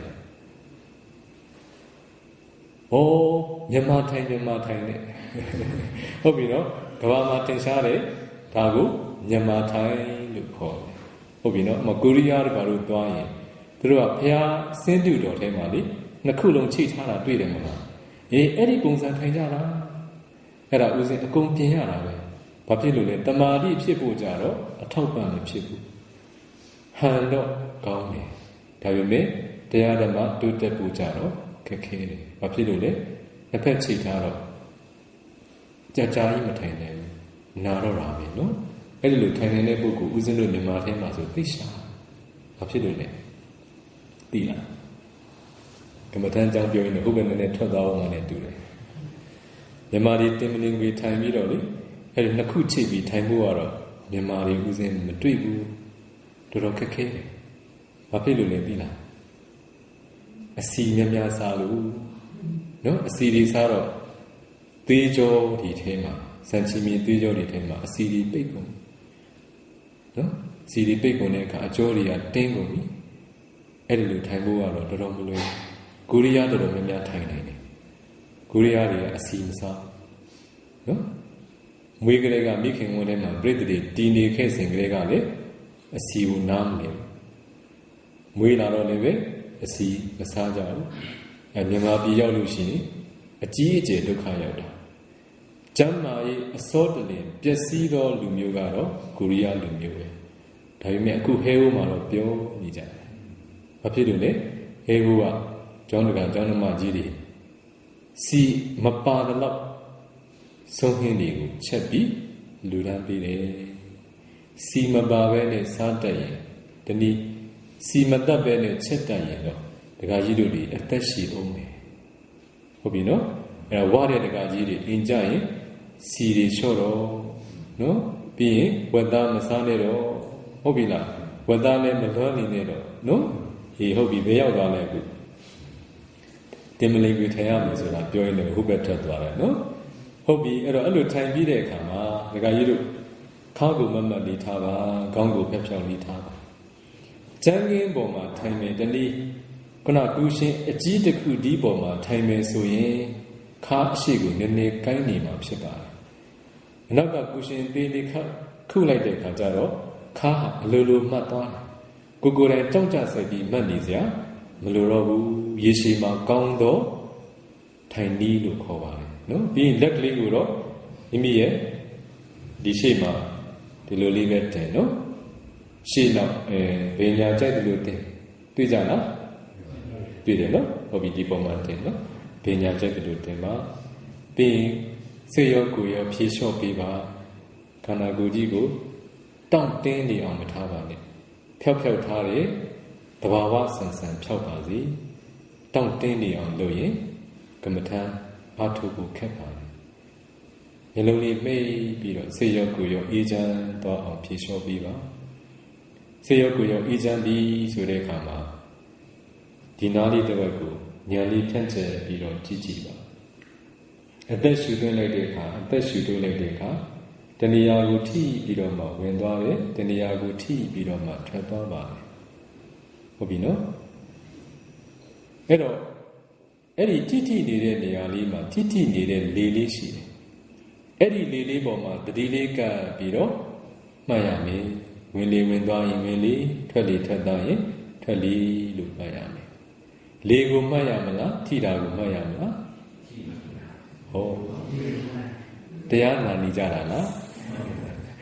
ဟုတ်ပြီနော်တစ်သက်လုံးဆွဲခဲ့တဲ့ဘာဖြစ်လို့မေးရလဲသိလား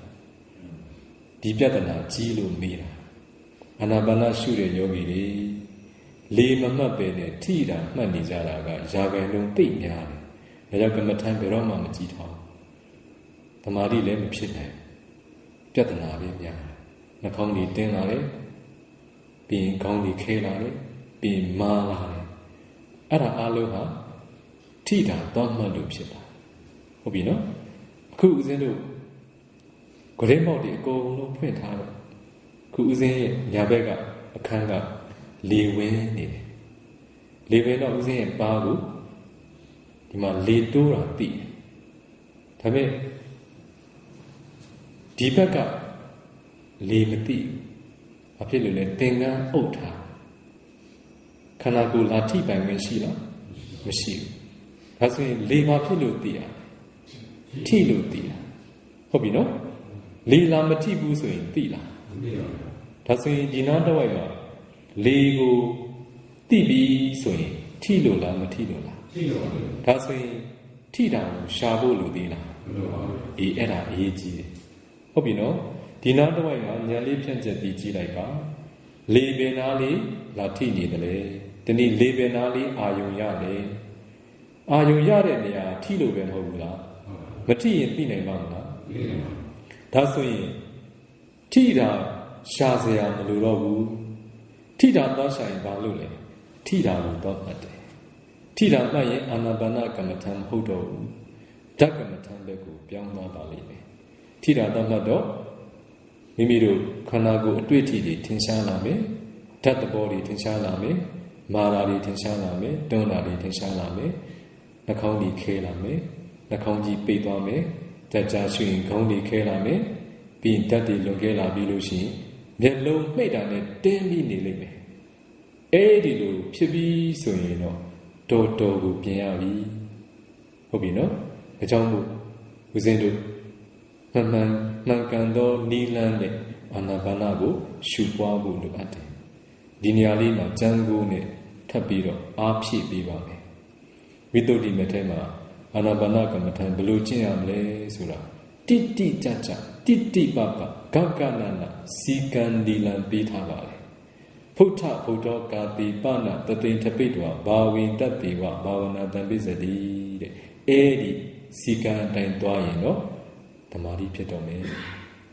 ဖုထဗုဒ္ဓကာတိပနတသိထပိတဝဝင်လေထွက်လေထိထိနေတဲ့နေရာလေးရှိတယ်အဲဒီထိထိနေတဲ့နေရာလေးမှာထိထိနေတဲ့လေလေးရှိတယ်အဲ့ဒီလေလေးပေါ်မှာတတိလေးကပ်ပြီးတော့ရှုပွားသုံးတတ်တဲ့ပုဂ္ဂိုလ်ဤတန်တန်၌သာလေအာနာပါနဘာဝနာဤပြီးပြည့်စုံခြင်းဆိုတာဖြစ်ပေါ်လာလိမ့်မယ်ဝိတ္တုတိမေကဘာပြောလဲထိတာမှတ်ဖို့ပြောလားလေမှတ်ဖို့ပြောလားနားလေရလားဟုတ်ပြီဂျာနာဘူးထမှန်ပေါ့နော်နောက်တစ်ခေါက်ထပ်ပြီးပြောပြပါမယ်ဝင်လေထွက်လေထိထိနေတဲ့နေရာလေးရှိတယ်အဲ့ထိထိနေတဲ့နေရာလေးမှာထိထိနေတဲ့လေလေးရှိတယ်အဲ့ဒီလေလေးပုံနဲ့တတိကပ်ပြီးတော့ရှုမှတ်ပွားများအားထုတ်တဲ့ပုဂ္ဂိုလ်ဤတန်တန်၌သာလေ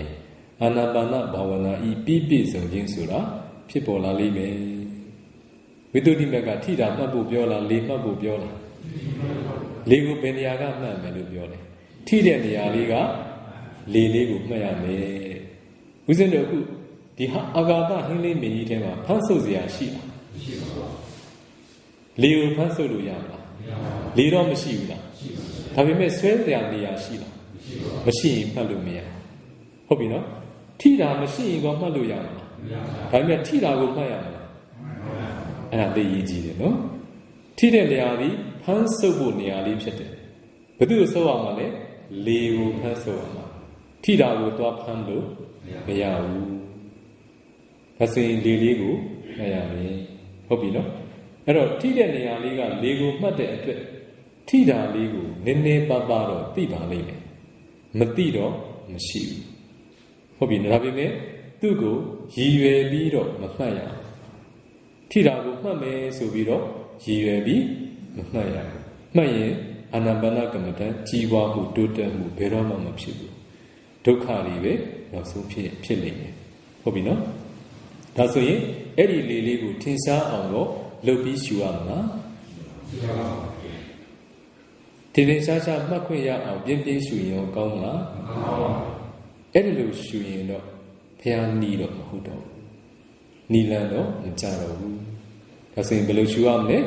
အလိုက်တဲ့ဝင်နေထွက်နေတဲ့လေကိုထိထိနေတဲ့နေရာလေးမှအဲ့ဒီလေကိုမှတ်ရမယ်ဝင်လေဝင်သွားရင်ဝင်လေထွက်လေထွက်သွားရင်ထွက်လေလို့မှတ်ပြီဟုတ်ပြီလား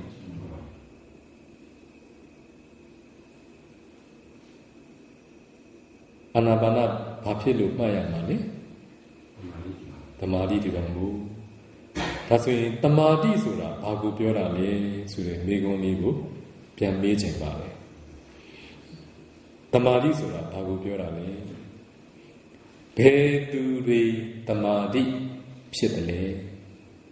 သမာဓိကိုဘယ်လိုထူထောင်ကြမလဲဒါရေးကြည့်လာပြီနော်သမာဓိဆိုတာအာယုန်တစ်ခုဒီပေါ်၌စိတ်ကပ်ရောက်တည်ငြိမ်နေခြင်းသဘောကိုသမာဓိလို့ခေါ်တယ်နော်အာယုန်တစ်ခုဒီပေါ်၌စိတ်ကပ်ရောက်တည်ငြိမ်နေသောဧကဂတကိုကြီးထွားအောင်တည်ထောင်နိုင်သောသူများသမာဓိဖြစ်တယ်ဒါဆိုရင်အာနာပါနဆိုတဲ့ဝင်လေထွက်လေပေါ်မှာစိတ်တစ်ခုဒီကြာရောက်နေအောင်ရှုဖို့လိုအပ်တယ်လို့ဆိုလိုတာပါလောကဥမာနဲ့ဦးဇင်းတို့ကလေးဘဝတုန်းကဆော့ခဲ့တာလေးတခါကြီးတို့လည်းဆော့ခဲ့မလားမသိပါဘူးနော်ဦးဇင်းတို့ဆောင်းရက်ဘူးလို့နည်းနည်းလောကဥမာလေးပေးချင်ပါတယ်ငယ်တုန်းကလေမှန်ဘလူတစ်ချက်ရတော့မှန်လူနဲ့ဟိုကြည့်ဒီကြည့်အကြီးဖြစ်တယ်မလားအောင်းနေတယ်နော်ကလေးဘဝအစမ်းတင်မလားဟောဒါနဲ့ကြည့်အသေးကအကြီးဖြစ်သွားတယ်ဆိုခဏလေးလူကြီးတွေကပြောတယ်နေအောင်နည်းနည်းစုဆုံကြည့်လိုက်ဆိုပြီးတော့တည့်ရွက်6ပုံမှာမှန်ဘလူရဲ့စုံမှတ်ကိုဆူဆူရှာရှာဖြစ်အောင်တဲ့ပေးလိုက်တီးပေးလိုက်တဲ့အခါဘာဖြစ်သွားလဲမီးလောင်တယ်မလားမီးကိုတွေထွက်ပေါက်သွားတယ်အဲ့ဒီတိုင်းပဲအာယုတစ်ခုဒီပေါ်မှာစူးစူးဆိုင်ဆိုင်ဖြစ်တဲ့နေဟာအချိန်ကြာကြာဖြစ်ပြီးဆိုရင်တမာတိဖြစ်ပြီဟုတ်ပြီနော်ဒါဘာရွယ်ချက်နဲ့ဒါကိုအထူးပြုပြောနေရတယ်ဝင်နေထွက်လေရှုတော့လေပေါ်မှာဒီစိတ်ကနေခြင်းရဲ့လားနေတယ်ပါဘာနဲ့သွားနေလဲတွေ့ရတယ်အတွေးတွေအမျိုးမျိုးဝင်ရောလေကိုကျင်နေဘူးတဲ့အာယုံတွေကိုခံစားခဲ့ဘူးတဲ့အာယုံတွေကိုကျင်တတ်ခဲ့တဲ့အရာတွေကိုမကျင်တတ်ခဲ့တဲ့အရာတွေကိုမပေါ်ဘူးလားဟောပေါ်လို့အဲ့ဒီနောက်ကိုလိုက်သွားရင်ဧကဂတရှိအောင်မလားမရှိတော့ဘူးနောက်ပြီးအတွေးနောက်ကိုလိုက်ပြီးတော့တွေးတယ်မှတ်ရင်ကောဧကဂတဖြစ်အောင်မလားအဲ့ဒီဤကတော့မလွတ်ကြနေတော့နော်ဘုရားပြောတဲ့ဤစနစ်ကတော့ဧကဂတကိုတည်ထောင်ဖို့ဖြစ်တယ်ဟုတ်ပြီနော်ဒါကြောင့်အတွေးဝင်ရင်အတွေးနောက်မလိုက်ပါနဲ့တွေးတယ်လို့လည်းမမှတ်ကြပါနဲ့အတွေးကိုလိလူရှုပြီးလေပေါ်မှာပြန်ကပ်ပေးပါ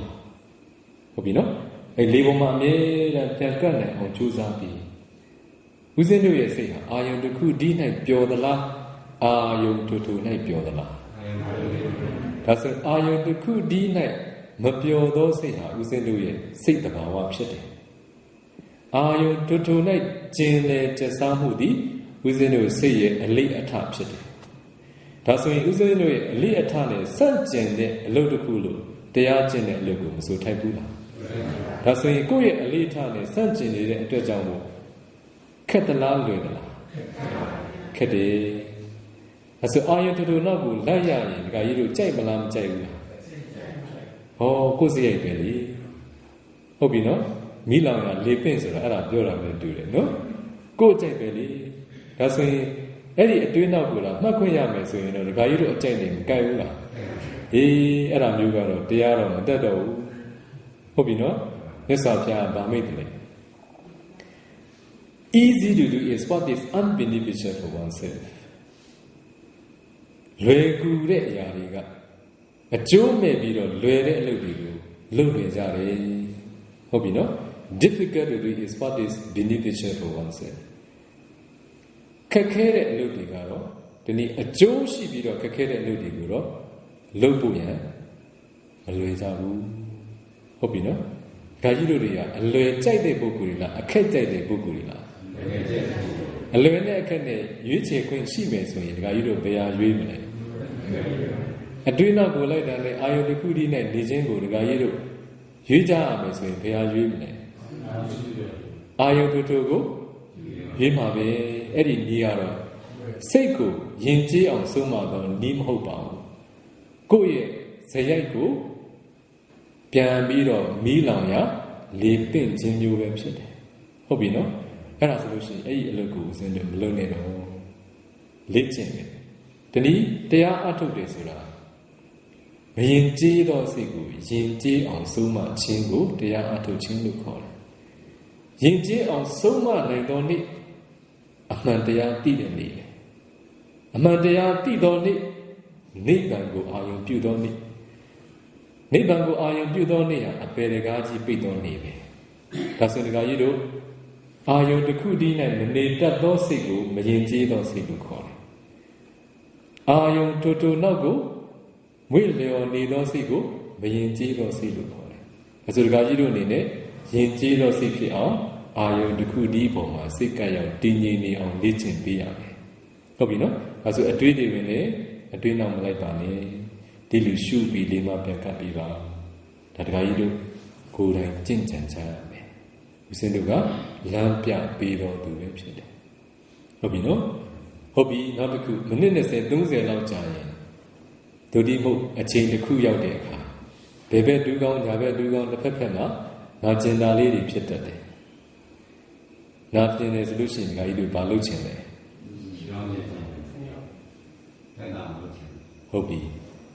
အဲ့တော့နာကျင်တဲ့အခါကျရင်ဒါဦးဇင်းတို့ကိုတော့ဆရာသမားတွေသင်ပေးခဲ့ဘူးလေဟိုးအရင်တုန်းကပေါ့နော်နာလို့ရှိရင်နာတယ်မှတ်ပါအဲ့လိုမှတ်လို့ရှိရင်အာယုတစ်ခုတည်းပေါ်နဲ့စိတ်ကပ်ရောက်တည်ငြိမ်နေတဲ့ဧကဂတရှိပါတော့မလားရှိပါဘူးဒါဆိုလို့ရှိရင်တမာတိထူထောင်နေတဲ့ပုဂ္ဂိုလ်တွေအနေနဲ့ဒါဟာသွားရမယ်လမ်းမဟုတ်ပါဘူးနာလို့ရှိရင်အစကနဦးမှာအနှဲငယ်လေးပဲဖြစ်ပါတယ်အဲ့ဒီအနှဲငယ်များနာတဲ့အချိန်မှာဒကာကြီးတို့ဘာမှမကြောက်ကြပါနဲ့ဒကာကြီးတို့သိခံနိုင်စွမ်းဆိုတာရှိပါတယ်လေလူရှုပြီးတော့လေမှာပဲပြန်ကပ်ပြီးလေကိုကောင်းစွာမှတ်နိုင်ပြီဆိုရင်တော့ဒကာကြီးတို့နာကျင်တာပြန်သက်သာသွားမယ်လေကိုခက်ကြကြတာဇက်တိုက်တောက်လျှောက်မှတ်နိုင်ရင်နာကျင်တာလုံးပြန်ပြောက်သွားတယ်ဟုတ်ပြီနော်ချက်ချင်းမပြင်ရဘူးနော်ပြင်ဖို့တော့အချိန်ရောက်ရင်ပြင်ရတယ်မြတ်စွာဘုရားရှင်ကကွေးလိုက်လို့အကျိုးရှိရင်ကွေးလိုက်ပါဆန့်လိုက်လို့အကျိုးရှိရင်ဆန့်လိုက်ပါအကျိုးရှိမယ်ဆိုရင်ကွေးဖို့အကျိုးရှိမယ်ဆိုရင်ဆန့်ဖို့တဏှိဣရိယာကိုပြင်ဖို့ဘုရားမိတ်ပါတယ်အန်ကျိတ်တရားလို့တော့ဘုရားရှင်မသိပါဘူးဟုတ်ပြီနော်ဦးဇင်းတို့လည်းအန်ကျိတ်ကမ္မထမ်းတွေရှုပြီးပါပြီအခုတော့မရှုတော့ဟုတ်ပြီနော်တခါကြီးတော့ရှုပြီးလားရှုဘူးလားမရှုရသေးဘူးမရှုရသေးကောင်းတယ်ခေါင်းထိတဲ့တခါကြီးများလည်းအခုမရှုနဲ့တော့နော်အဲ့တော့အန်ကျိတ်ကမ္မထမ်းဘုရားမသိဘူးပြောင်းတဲ့အခါပြောင်းဖို့ဒါပေမဲ့အကျိုးရှိတယ်လို့နားလည်မှာဟုတ်ပြီနော်နည်းနည်းနာတာနဲ့ပြောင်းတယ်ဆိုသီးခံခွင့်ရပါမလားမရပါဘူးမသီးခံတော့သူများနိဗ္ဗာန်ဆိုတာကိုမျက်မှောက်ပြုဖို့မဖြစ်နိုင်သီးခံတဲ့အချိန်မှာသီးခံရမယ်အကျိုးရှိသောသီးခံခြင်းမှန်သမျှဖြည့်ဆည်းကြရမယ်ဟုတ်ပြီနော်စိတ်အလိုလိုက်ပြီးတော့မသီးခံတာမျိုးဣရိယာပုပြင်တာမျိုးကတော့ဘုရားရှင်တို့ဆောင်ရွက်စေခြင်းသောနိလန်းတော့မဟုတ်ပါဘူးဟုတ်ပြီဒါဆိုလို့ရှိရင်တကယ်လို့ကောင်းစွာမမှတ်နိုင်လို့ပိုနာလာခဲ့တယ်အဲ့ဒီနာကျင်မှုဟာလည်းပဲလေကိုမှတ်ဖို့အနှောက်အယှက်ဖြစ်ပြီးဆိုရင်တော့ဣရိယာပုပြင်ပေးရတယ်ဟုတ်ပြီနော်လေကိုမှတ်ဖို့အနှောက်အယှက်ပေးပြီးဆိုရင်ဘာလုပ်ရမလဲဣရိယာပုပြင်ပေးရတယ်ဘာဖြစ်လို့လဲလေမှတ်နိုင်ဖို့ကအဓိကကြတယ်လေကိုမှတ်ဖို့တိတ်နာလာပြီဆိုရင်လေနဲ့ပြန်မှတ်ရင်လေကိုခပ်ပြင်းပြင်းရှူမှမှတ်လို့ရတယ်အဲ့လိုခပ်ပြင်းပြင်းရှူရင်လည်းလမ်းကြောင်းမှန်မှာရှိပါမလားဒါကြောင့်မို့အဲ့ဒီလိုမလုပ်အောင်ဟုတ်ပြီနော်ဒါကြောင့်မို့လေကိုအလိုက်သိရှူဖို့အလိုက်သိရှူဖို့အတွက်အနှောက်အယှက်ဖြစ်ပြီဆိုရင်ဣရိယာပုပြင်ပေးရမယ် မိမိကညာခြေကိုရှေ့ထားပြီးတော့ထိုင်ရင်ဘယ်နဲ့ညာရှေ့နောက်ပြင်လိုက်ဟုတ်ပြီနော်အဲ့ဒါဆိုပြန်သက်သာတော့အမျိုးသမီးထိုင်ကိုတော့ချက်ချင်းမပြောင်းပါနဲ့အမျိုးသမီးထိုင်ကအရွေ့ကြီးတယ်ရှေ့နောက်ပြောင်းတာကအရွေ့သေးတယ်အရွေ့နည်းတယ်ဒါကြောင့်မို့အရွေ့နည်းတော့ဣရိယာပုပြင်ခြင်းမျိုးကိုပဲစတင်ပါအဲ့ဒါနဲ့အစဉ်ပြေသွားတာပိုများပါတယ်မရခဲ့ရင်တော့အမျိုးသမီးထိုင်ပြောင်းတဲ့အခါပြောင်းဣရိယာပုပြင်တဲ့အခါမှာပြည့်ပြည့်လေးပြောင်းပါလေပေါ်မှာတတိမလွတ်ပါစေနဲ့ဟုတ်ပြီနော်ပြီးရင်ဈဉ္ဉံလျှောက်တဲ့ခါလေးပဲလေးပဲမှတ်အဲ့တော့သွားတယ်လှမ်းတယ်ချတယ်ဒါတွေလည်းမမှတ်ပါနဲ့ဘာဖြစ်လို့လဲဧကကတာဆိုတဲ့အာယုန်တစ်ခုဒီပုံနဲ့စိတ်ကရောက်တည်ငြိမ်နေခြင်းကိုဈဉ္ဉံလျှောက်ရင်လည်းထူထောင်ပြရမယ်မတ်တရပြီးတော့နေရင်လည်းလေးပဲမှတ်သွားရထိုင်လျောက်ဣရိယာပု၄ပါးစလုံးလေးကိုပဲမှတ်ရမယ်ဘာဖြစ်လို့လဲအာယုတစ်ခုဒီပေါ်နဲ့စိတ်ကရောက်တည်ငြိမ်နေခြင်းဆိုတဲ့သဘာဝကိုကြီးထွားပုံပြအောင်တည်ဆောက်ပြီးဖို့တည်းဖြစ်တယ်ဟုတ်ပြီနော်ဒါဆိုလို့ရှိရင်တရားနာပိဋကတ်တို့ကောင်းပေါင်းပြီးအာနာပါနရှုရခြင်းသည်သမာဓိထူထောင်ဖို့ဖြစ်တယ်အောင်မြင်မြင်အထုတ်နိုင်ရင်ပထမဇန်ဒုတိယဇန်တတိယဇန်သရုဒ္ဓဇန်အထိစိတ်ပေါင်းမှာဖြစ်ပါတယ်ဝမ်းမြောက်ကိုစကားပြောရရင်ပေါ့ဦးဇင်းတင်းကြံတွင်တရားစခန်းဆောင်ရွက်ပေးတာဒါဒုတိယအချိန်ဖြစ်ပါတယ်ပြီးခဲ့တဲ့နှစ်ကဦးဇင်းယူရီးယားမှာတရင်သုံးနေစေဖြစ်တယ်တင်းကြံတွင်တရားစခန်းဆေးရတရားစခန်းဆောင်ရွက်လိုပါလေဆိုကျောင်းတကာကျောင်းမှာပြီးလျှောက်ထားကြတယ်ဒါနဲ့ဦးဇင်းမြန်မာပြည်ပြန်ကြွလာပြီးတော့တင်းကြံတွင်ဆေးရတရားစခန်းဆောင်ရွက်ပြီးခဲ့ပါတယ်အဲဒီပြီးခဲ့တဲ့တင်းကြံတွင်တရားစခန်းမှာပါရမီရှင်တွေတွေ့ခွင့်ရပါတယ်အလင်းနမိတ်တွေပေါ်တဲ့သူတွေကောင်းစွာရှုနေတဲ့သူတွေကြုံခွင့်ရခဲ့တယ်ပထမဇန်စိုက်သွားသောသူတော်ကောင်းတို့လည်းအဲ့ဒီဆေးရတရားစခန်းအတွင်းမှာပေါ်ခဲ့တယ်ဟုတ်ပြီနော်အဲ့လိုဆေးရတရားစခန်းအတွင်းမှာအဲ့လောက်ထိဖြစ်သွားတာဟာဒီနေရာမှာပဲလို့ဆိုရမှာပါဟုတ်ပြီနော်ဒါကြောင့်ဒီနှစ်လည်းပဲယောဂီတွေအားလုံးတိတိကျကျကြိုးစားကြပါတမာတိရှိသွားပြီဆိုရင်တော့မိမိတို့ရဲ့လမ်းကြောင်းကြီးဟာဖြောက်ဖြူးပြီးတော့သစ္စာလေးပါးကိုထိုးထွင်းသိဖို့ရအတွက်ကြီးစွာသောအမိတဟဲပြုခွင့်ရသွားကြမှာဖြစ်ပါတယ်ဟုတ်ပြီနော်ရတဲ့နဲ့ပြီးတဲ့တော်ကောင်းပေါင်းတွေသာသနာနဲ့ကြုံရတဲ့အခါဘုရားသာသနာပေါ်မှာကြီးညိုတဲ့ပုဂ္ဂိုလ်တွေဖြစ်နေတဲ့အခုလိုဘဝမျိုးကိုရရှိနေတဲ့အချိန်ကြုံခဲ့တဲ့သာသနာနဲ့ကြုံရတဲ့အချိန်ဘုရားရှင်တို့ဒီနေ့ဘုရားလောင်းတော်တို့ကျင့်သွားတော်မူသောနိဗ္ဗာန်သွားရာကျင့်စဉ်ကြီးဒီနေ့ဘုရားဖြစ်တော်မူပြီးတဲ့နောက်တပိသားတာဝကတွေကိုပြန်လည်ဟောကြားပြသဆူဆုံးမှပြသပေးတော်မူခဲ့တဲ့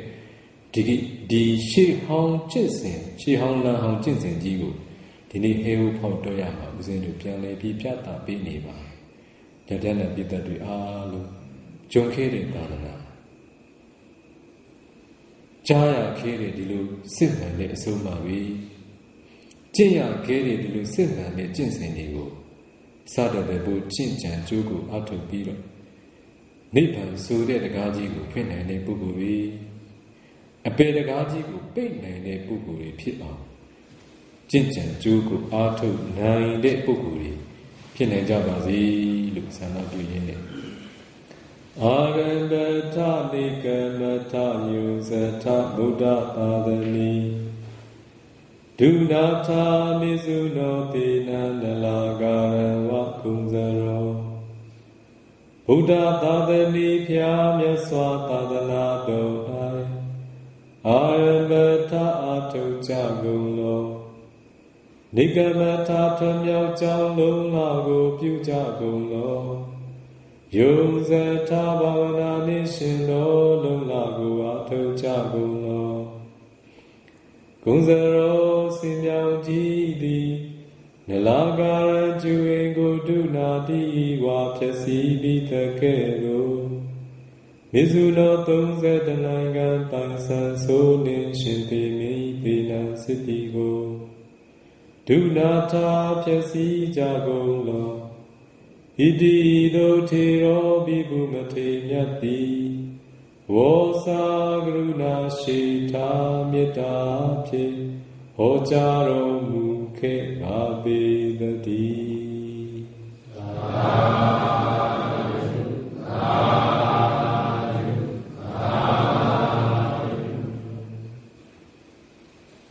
ကဲဒီနေ့ပြုစုကြိုးကိုအထုအပ်တဲ့ကုသိုလ်ကောင်းမှုရဲ့ဘုဘာကကို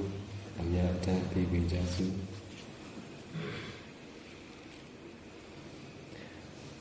နေတပြည့်တော်ဤဤတံပုံညာဤနေ့ဤရ၌ပြုလုပ်ရသောကောင်းမှုကုသိုလ်သည်အတဝခယဝဟံအတဝတရားတို့ဤကုံယာနိဗ္ဗာန်သို့ဆောင်နိုင်သည်ဟောတုဖြစ်ပါစေတည်းမေတ္တပြည့်တော်ဤဤတံပုံညာဤနေ့ဤရတံ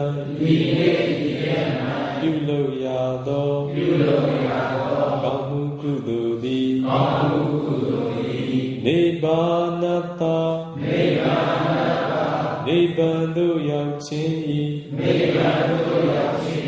ပစ္စယောအကြောင်းထောက်ပံ့သည်ဟောတုဖြစ်ပါစေတည်းမမ္မာတပြည့်တော်ဤဘုံညာဘာကံဤနေ့ဤရ၌ပြုလုပ်ရသောကောင်းမှုကုသိုလ်ဤအဖို့ဘာကကိုတပ္ပတတ္တနံမိဟောင်းဖာဟောင်းဆွေဟောင်းမျိုးဟောင်းဆ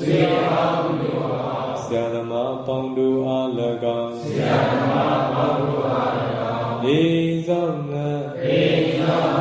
ကိုယ်ဆောင်နှင့်ကျောင်းဆောင်နှင့်ရွာဆောင်နှင့်မြို့ဆောင်နှင့်နိုင်ငံဆောင်နှင့်သာသနာတော်ကို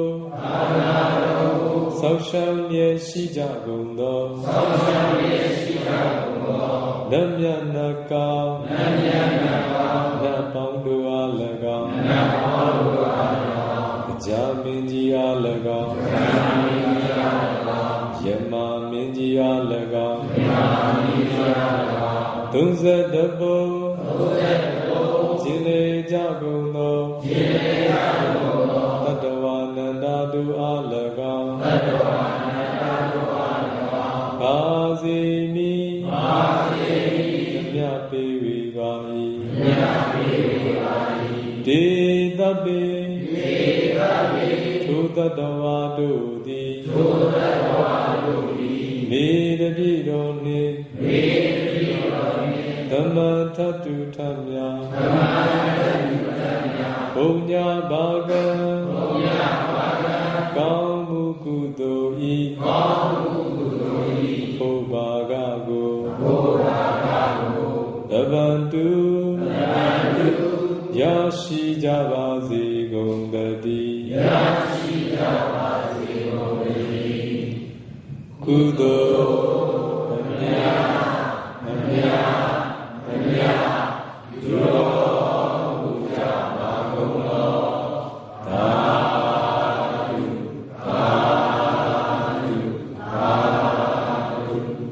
ကုသိုလ်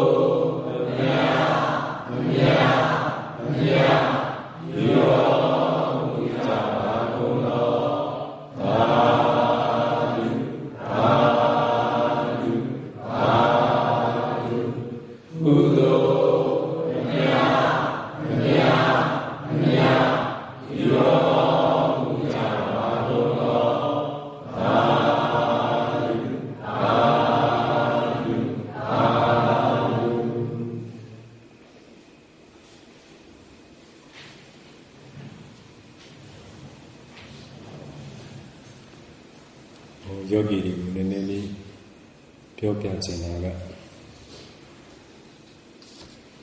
ဒီလိုအမြဲတည်းတန်ဃာတွေနဲ့ရည်ရှိတရားအားထုတ်နေကြတဲ့ယောဂီတွေအားလုံးမနေ့စော3 နာရီခွဲထကြပါမယ်ပြီး4 နာရီမှဘုရားဝတ်တက်တယ်မိနစ်30လောက်ကြာတာပေါ့နော်ပြီး4 နာရီခွဲကနေ5 နာရီ 40အထိဦးဇင်းတို့တရားအားထုတ်တယ်အဲ့တော့ပြီးခဲ့တဲ့နှစ်ကတော့ဦးဇင်းကခဏတစ်ဖြူလာအားထုတ်တဲ့သင်္ကြန်တွင်ယောဂီတွေကို4 နာရီမှပြီးထားပါတယ်နော်ဒါဒီနှစ်တော့ဦးဇင်း3 နာရီခွဲပဲပြီးထားတော့မယ်ဟုတ်ပြီနော်အဲ့တော့စောစောအိတ်ကြပေါ့နော်စောစောအိတ်ပြီးစောစောထားရင်ဘာဖြစ်လဲဘာဖြစ်လဲတော့မသိဘူးနော်အဲ့တော့ဘိုးတော်ကောင်းတယ်ပေါ့လေနော်အဲ့တော့ဖျားဝတ်တက်ခွင့်ရတာပေါ့ဒီနှစ်ကယောဂီတွေကအာယုံမနေ့စောစောဖျားဝတ်တက်ခွင့်မရကြဘူးဦးဇင်းတို့ပဲဖျားဝတ်လက်တက်တယ်သူတို့က4 နှစ်လောက်ကြာရောက်လာရင်နောက်ကနေဝင်ထိုင်ကြတာပေါ့နော်ဒီနေ့တော့ဦးဇင်းကရှေ့ပိုင်းမှာကြိုတင်ပြီးတော့9 ရက်လောက်ကြိုတင်ပြီးရောက်နေတဲ့ဒကာကြီးတွေကျုံတော့ဒကာကြီးတွေလည်း3 နိုင်ခွဲထားပြီးတရားလာထုတ်ကြတာဟန်ကြနေရောဒါနဲ့ဦးဇင်းကအားရှိသွားတယ်နော်ဒီနှစ်တော့မပြောင်းတော့ဘူးလို့နော်အဲ့ဒါဒကာကြီးတွေကိုအခွင့်ပေးတော့အနေအားဖြင့်3 နိုင်ခွဲပဲနှိုးတော့မယ်မနှိုးတော့မရှိဘူးနှိုးတာပဲတွန်းခောက်တာကိုနော်တွန်းတန်ကတော်တော်လေးအောင်တယ်နော်အဲ3 နိုင်ခွဲတော့နှိုးပြီးတာမှတ်ပြီးတော့တဝင်းလုံးကိုနှိုးတာနော်ဟုတ်ပြီအဲ့ဒါ3 နိုင်ခွဲထားမယ်ပြီး4 နိုင်ဒီမှာဖျားဝတ်နဲ့တက်မယ်နော်ပြီးလို့ရှိရင်4 နိုင်ခွဲမှာဒါတရားစထိုင်ပြီးတော့9 နိုင် 40ကြာရင်တရားဖြုတ်မယ်ပြီးရင်ဒီမှာတန်ဃာတွေအားထုတ်တဲ့အချိန်ဒီနေ့အထိပဲပေါ့လေမနေ့9 နိုင်ခွဲ9 နိုင် 40ဆိုရင်တရားဖြုတ်ပြီးတော့ဦးဇင်းတို့ပစ္စည်း 4 ပါးကိုဆင်ကျင်ကြပစ္စည်းဝခဏဆင်ကျင်တယ်လို့ခေါ်တယ်အဲ့ဒါပြီးတာနဲ့အလဲကြတဲ့တန်ခါအဖွဲ့အလဲကြတဲ့ယောဂီများတန်ရှင်းရေးလုပ်ပါတယ်စွန့်ခံမကြွခင်လေးပေါ့ဟုတ်ပြီနော်အခုတော့ယောဂီတွေများတော့အားရှိပြီအဲ့ဒါခွဲကြပြီးတော့နော်မနေ့ပြန်ကြရင်ဘယ်သူစပြီးတော့တန်ရှင်းရေးတောင်းယူပေးမလဲနော်အဲ့အဖွဲ့လေးတော့ကိုယ့်ကိုပြန်ဖွဲ့ကြနော်မနေ့ပြန်ကိုတော့တင့်တော်တယ်လို့ဆောင်ရွက်ပေးဖို့လိုအပ်ပါလိမ့်မယ်နော်ဒီမှာဖုံလဲထားကြတော့ဖုံလဲထားတဲ့နေရာဖြစ်တဲ့လေလဲသိတိုက်တဲ့ယာလီဖြစ်တော့ဒီကမြေနီတွေကအမြဲတမ်းရှိပါတယ်။ကြောင့်မို့နေ့စဉ်တန်ဃာတွေတစ်ချိန်လုံးကဆိုရင်တန်ဃာကြီးပဲအမြဲတမ်းရှင်းလုပ်ပါတယ်။နေ့စဉ်ကိုလုပ်ပါတယ်နော်။ခုတော့မိမိတို့အသုံးပြုတဲ့အခန်းဖြစ်တဲ့အတွက်မိမိတို့ဆောင်ရွက်ကြရမှာဖြစ်ပါတယ်။မြန်မာတန်ဃာများကိုတော့အားဖြည့်ဖို့အတွက်တင်ထားတာနော်။မိမိတို့မျိုးသားတွေရောမျိုးသမီးတွေရောတောင်းခွဲကြပေါ့နော်ဒီရက်ပိုင်းကလေးမှာပြီးလို့ရှိရင်တော့ဦးဇင်းတို့ယောဂီတွေကိုနှစ်ဖွဲ့ခွဲလိုက်ပါနော်နှစ်ဖွဲ့ခွဲလိုက်ပါဆိုအမျိုးသားကပူများပါတယ်အမျိုးသမီးကဒီတစ်ခါနေတယ်နော်အဲ့တော့အမျိုးသမီးတွေအားလုံးမနေ့မှတရားရှောက်ရမယ်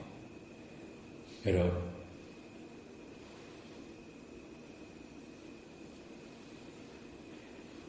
9 နိုင်ခွဲကနေ10 နိုင်ခွဲအထိနော်တရားရှောက်အောင်နော်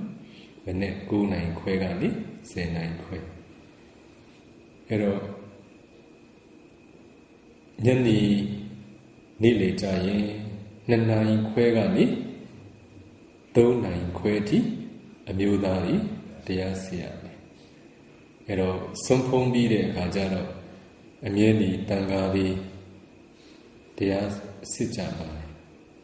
မြို့သမီးကတရက်ယဟန်တွေကတရက်ပေါ့နော်ယောဂီတွေကတရက်ယဟန်တွေကတရက်ဆိုတော့ဒါအခုဆိုရင်တရားစစ်ချိန်တစ်နေ့3 ချိန်ဖြစ်3 ချိန်ရှိပါမယ်နော်အဲ့တော့မိမိတို့ယောဂီများသင်္ကြန်တွင်ယောဂီများကတော့အမျိုးသမီးပိုင်းကဘယ်ချိန်လဲ9 နိုင်ခွဲနေ10 နိုင်နော်ပြီးမြို့သားတွေက9 2 နိုင်ခွဲကနေ 3 နိုင်ခွဲအတွင်းတရားလာပြီးအစစ်ခံကြရမှာဖြစ်တယ်နော်အဲ့တော့မနေ့ကတရားစစ်ဖို့ရန်အတွက်ကိုဒကာကြီးတို့ဦးဇင်းကိုနည်းနည်းလေးပြင်ဆင်ပေးပါအခုအလုံးဖွဲ့ကနေတဲ့နော်ဒီဘက်က clinic အောက်မှာဦးဇင်းကိုဒီလိုထိုင်ကုန်လေးတစ်ခုချထားပြီးပါဘာဖြစ်လို့လဲဆိုတော့အမှဆုံးခံကြမှာဖြစ်တော့10 နိုင်ခွဲဒီတရားစစ်ဖို့မလွယ်ပါဘူးတန်ဃာတွေကအခု10 နိုင် 15ဆိုရင်ကြွလာကြပြီအဲဆိုတော့အထိမ်းမှာတရားစစ်နေရင်ခက်ခဲဖြစ်သွားမယ်ဒါကြောင့်မို့အဲ့ဒီအောက်ထပ်မှာတရားစစ်လိုက်နော်အဲ့မှာဦးဇင်းတို့ကတိန်လေးရှိနေသေးလားရှိပါဘူးဒါဆိုနေရာတော့ကျေသွားပြီနော်နည်းနည်းလေးရှင်းထားတခါကြီးတို့အိယာတွေပါလေခဏခေါက်ထားပေါ့ညကြမှာပြန်ခင်းနော်အဲ့အပြင်မှာအိတ်တဲ့သူရောရှိလားရှိတယ်နော်ညကြမှာပဲခါကြီးပြန်ခင်းပေါ့နေ့လေကတော့အဲ့တရားစစ်တဲ့အချိန်လေးရှင်းထားပြီဒီကကြီးတို့ပဲတန်းရှင်းလို့ထားပြီနော်အဲ့တော့ဒီကကြီးတို့နေတဲ့နေရာဖြစ်တယ်အဲ့တော့ထိုင်ကုန်လေးတစ်ခုပေါ့နော်ကော်ကုန်လေးဆိုလည်းရပါတယ်နော်အဲ့တော့ညနေကြရင်တော့ဒီကကြီးတွေကစွန်းလောင်းယူမှာပဲတရားလာပြီးစစ်ခံပါနော်စွန်းဖုံးတဲ့နေရာလေးညနေကြတော့ဘယ်သူမှမရှိတော့တဲ့အခါကျတော့အဆင်ပြေတယ်မနေ့ကျတော့အဆင်မပြေဘူးနော်ဟုတ်ပြီပြီးသွားလို့ရှိရင်တော့အချင်းစရာတွေလည်းဦးမီဇော်လာပြီးမယ်လို့ပြောပါပြီးထားပြီနော်ယောဂီတွေကိုဗာများရှင်ပြန်ပြောစရာရှိသေးတယ်ဟောအေးအဲ့တော့ဒီနေရာဟာတန်ခါများယောဂီများကိုယ်ပိုင်ဖုန်းကိုယ်ပိုင်အင်တာနက်အသုံးပြုခွင့်မပေးတော့နေရာပဲဖြစ်တယ်ဘာဖြစ်လို့လဲဆိုသာသနာကိုအသက်ရှည်စေချင်တယ်နော်အဲ့ဒါမိမိတို့တွေအားလုံးရက်တူတရားစခန်းလေးလာတဲ့အချိန်မှာဖုန်းတွေအပ်ကြပါမိမိတို့ဖုန်းကိုဒီနှုတ်ဆက်အဖြစ်နဲ့အသုံးပြုခြင်းနဲ့ဆိုရင်တော့ SIM ကတ်တွေကိုအပ်ကြပါတခါကြီးဥမြင့်ဆိုစီမှာအားလုံးအပ်ကြပါမနှစ်ကအပ်တယ်လို့မအပ်တယ်လို့တခါလေးတခါမှတွေရှိတယ်နော်အမေ black list နဲ့ထည့်မယ်နော်ဟုတ်ပြီလားဒီနေ့မအပ်ရင် black list နဲ့ထည့်မယ်နောက်နေ့ကျရင်အဲ့ဒီတခါကြီးတွေတခါမကြီးတွေလက်မခံနဲ့တော့နော်ဟုတ်ပြီလားအဲ့လိုနည်းနည်းလေးလှုပ်ထားလိုက်မှသူတို့နည်းနည်းလေးမှတ်သွားမယ်နော်ဟုတ်ပြီမိမိတို့အကျိုးတက်ပါပဲအဓိကနေလေခဏတစ်ဖြုတ်တရားအထုတ်တဲ့အချိန်မှာဟိုဆက်ဒီဆက်ဟိုကြောင်းကြဒီကြောင်းကြဆိုတရားအထုတ်လို့အဆင်ပြေပါမလားမပြေဘူးအရေးကြောင်းရှိရင်တော့ကျောင်းတကာကြီးမှာသွားတောင်းပြီးဆက်နော်ဒါကြီးကူညီပေးမှာပါနော်ဆွမ်းနေတယ်များတော့ဒီရဲ့ပန်းကလေးကလောကကြီးနဲ့အဆက်အသွယ်ဖြတ်ထားတာဘူးမကောင်းလားခဏတစ်ဖြုတ်တော့ကိုယ့်ကိုသေလူဖြစ်နေထားလိုက်ရင်မကောင်းလားမရှင်ကျင်ကြလည်းသေကြတာကောင်းတယ်နော်အေးဟုတ်ပြီအဲ့ဒါလေးတစ်ခုနောက်ပါရှိတယ်မရှိတော့ဘူးနော်ဟုတ်ပြီနောက်တစ်ခုကတော့အဲ့ဒါကတော့လေးလေးနက်နက်ကလေးထားကြပါဦးဇင်းတို့ကနိုင်ငံပေါင်းစုံတရားပြပြီးတော့လာခဲ့တော့ဟိုနည်းနည်းလေးကိုမြန်မာပြည်သူပြည်သားတွေကိုလည်းလေးလေးနက်နက်လေးဖြစ်စေချင်ပါတယ်ရတုတရားစခန်းလေးတွေလုပ်တဲ့အခါစကားမပြောရင်အကျိုးများတယ်နိုင်ငံခြားမှာစကားမပြောနဲ့ဆိုစဉ်တနိုင်ငံတဲ့တပြည့်တွေသင်ရတာမဟုတ်ဘူးနိုင်ငံပေါင်းစုံကလာအထုကြစကားမပြောရဘူးဆိုတာ20လုံးမပြောတော့ဘူးပြီးတဲ့အခါတခန်းမှာနေရာလေးကနိုင်ငံခြားမှာနေရာရခဲ့တယ်ဂရင်ဆိုရင်လည်းအပေါ်တက်အောက်ထန်ကြီးပြီးရင်တခန်းထဲမှာပဲအယောက်40လောက်နေရတာအဲ့ဒါစကားမပြောတိတ်နေဘူးဒကာကြီးတွေကဘယ်လိုလုပ်မလဲမသိတွတ်နဲ့ပြောမလားမပြောကြပါနဲ့ဦးဇင်းတို့ကမ္မထမ်းကျောင်းမှာကမ္မထမ်းကျောင်းအလှဆိုတာရှိတယ်ယောဂီမှာလည်းယောဂီတို့ရဲ့အလှဆိုတာရှိပါတယ်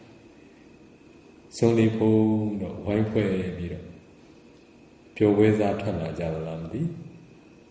ပြောဟဲဆိုဟဲရီဟဲမောဟဲကြည်ဟဲနဲ့ကောင်းမလားယောဂီအလှပြတ်ပါတယ်ပြီးတော့လာရောက်လှူဒန်းတဲ့လူရှင်တွေကလည်းအဲ့လိုယောဂီတွေတွေ့ရင်ဒီတရားစခန်းကိုဗာပြောတယ်စီးမရှိကမ်းမရှိယောဂီတဲ့ဗာလေ yogi de Pyoing Kongma as a guy you in it.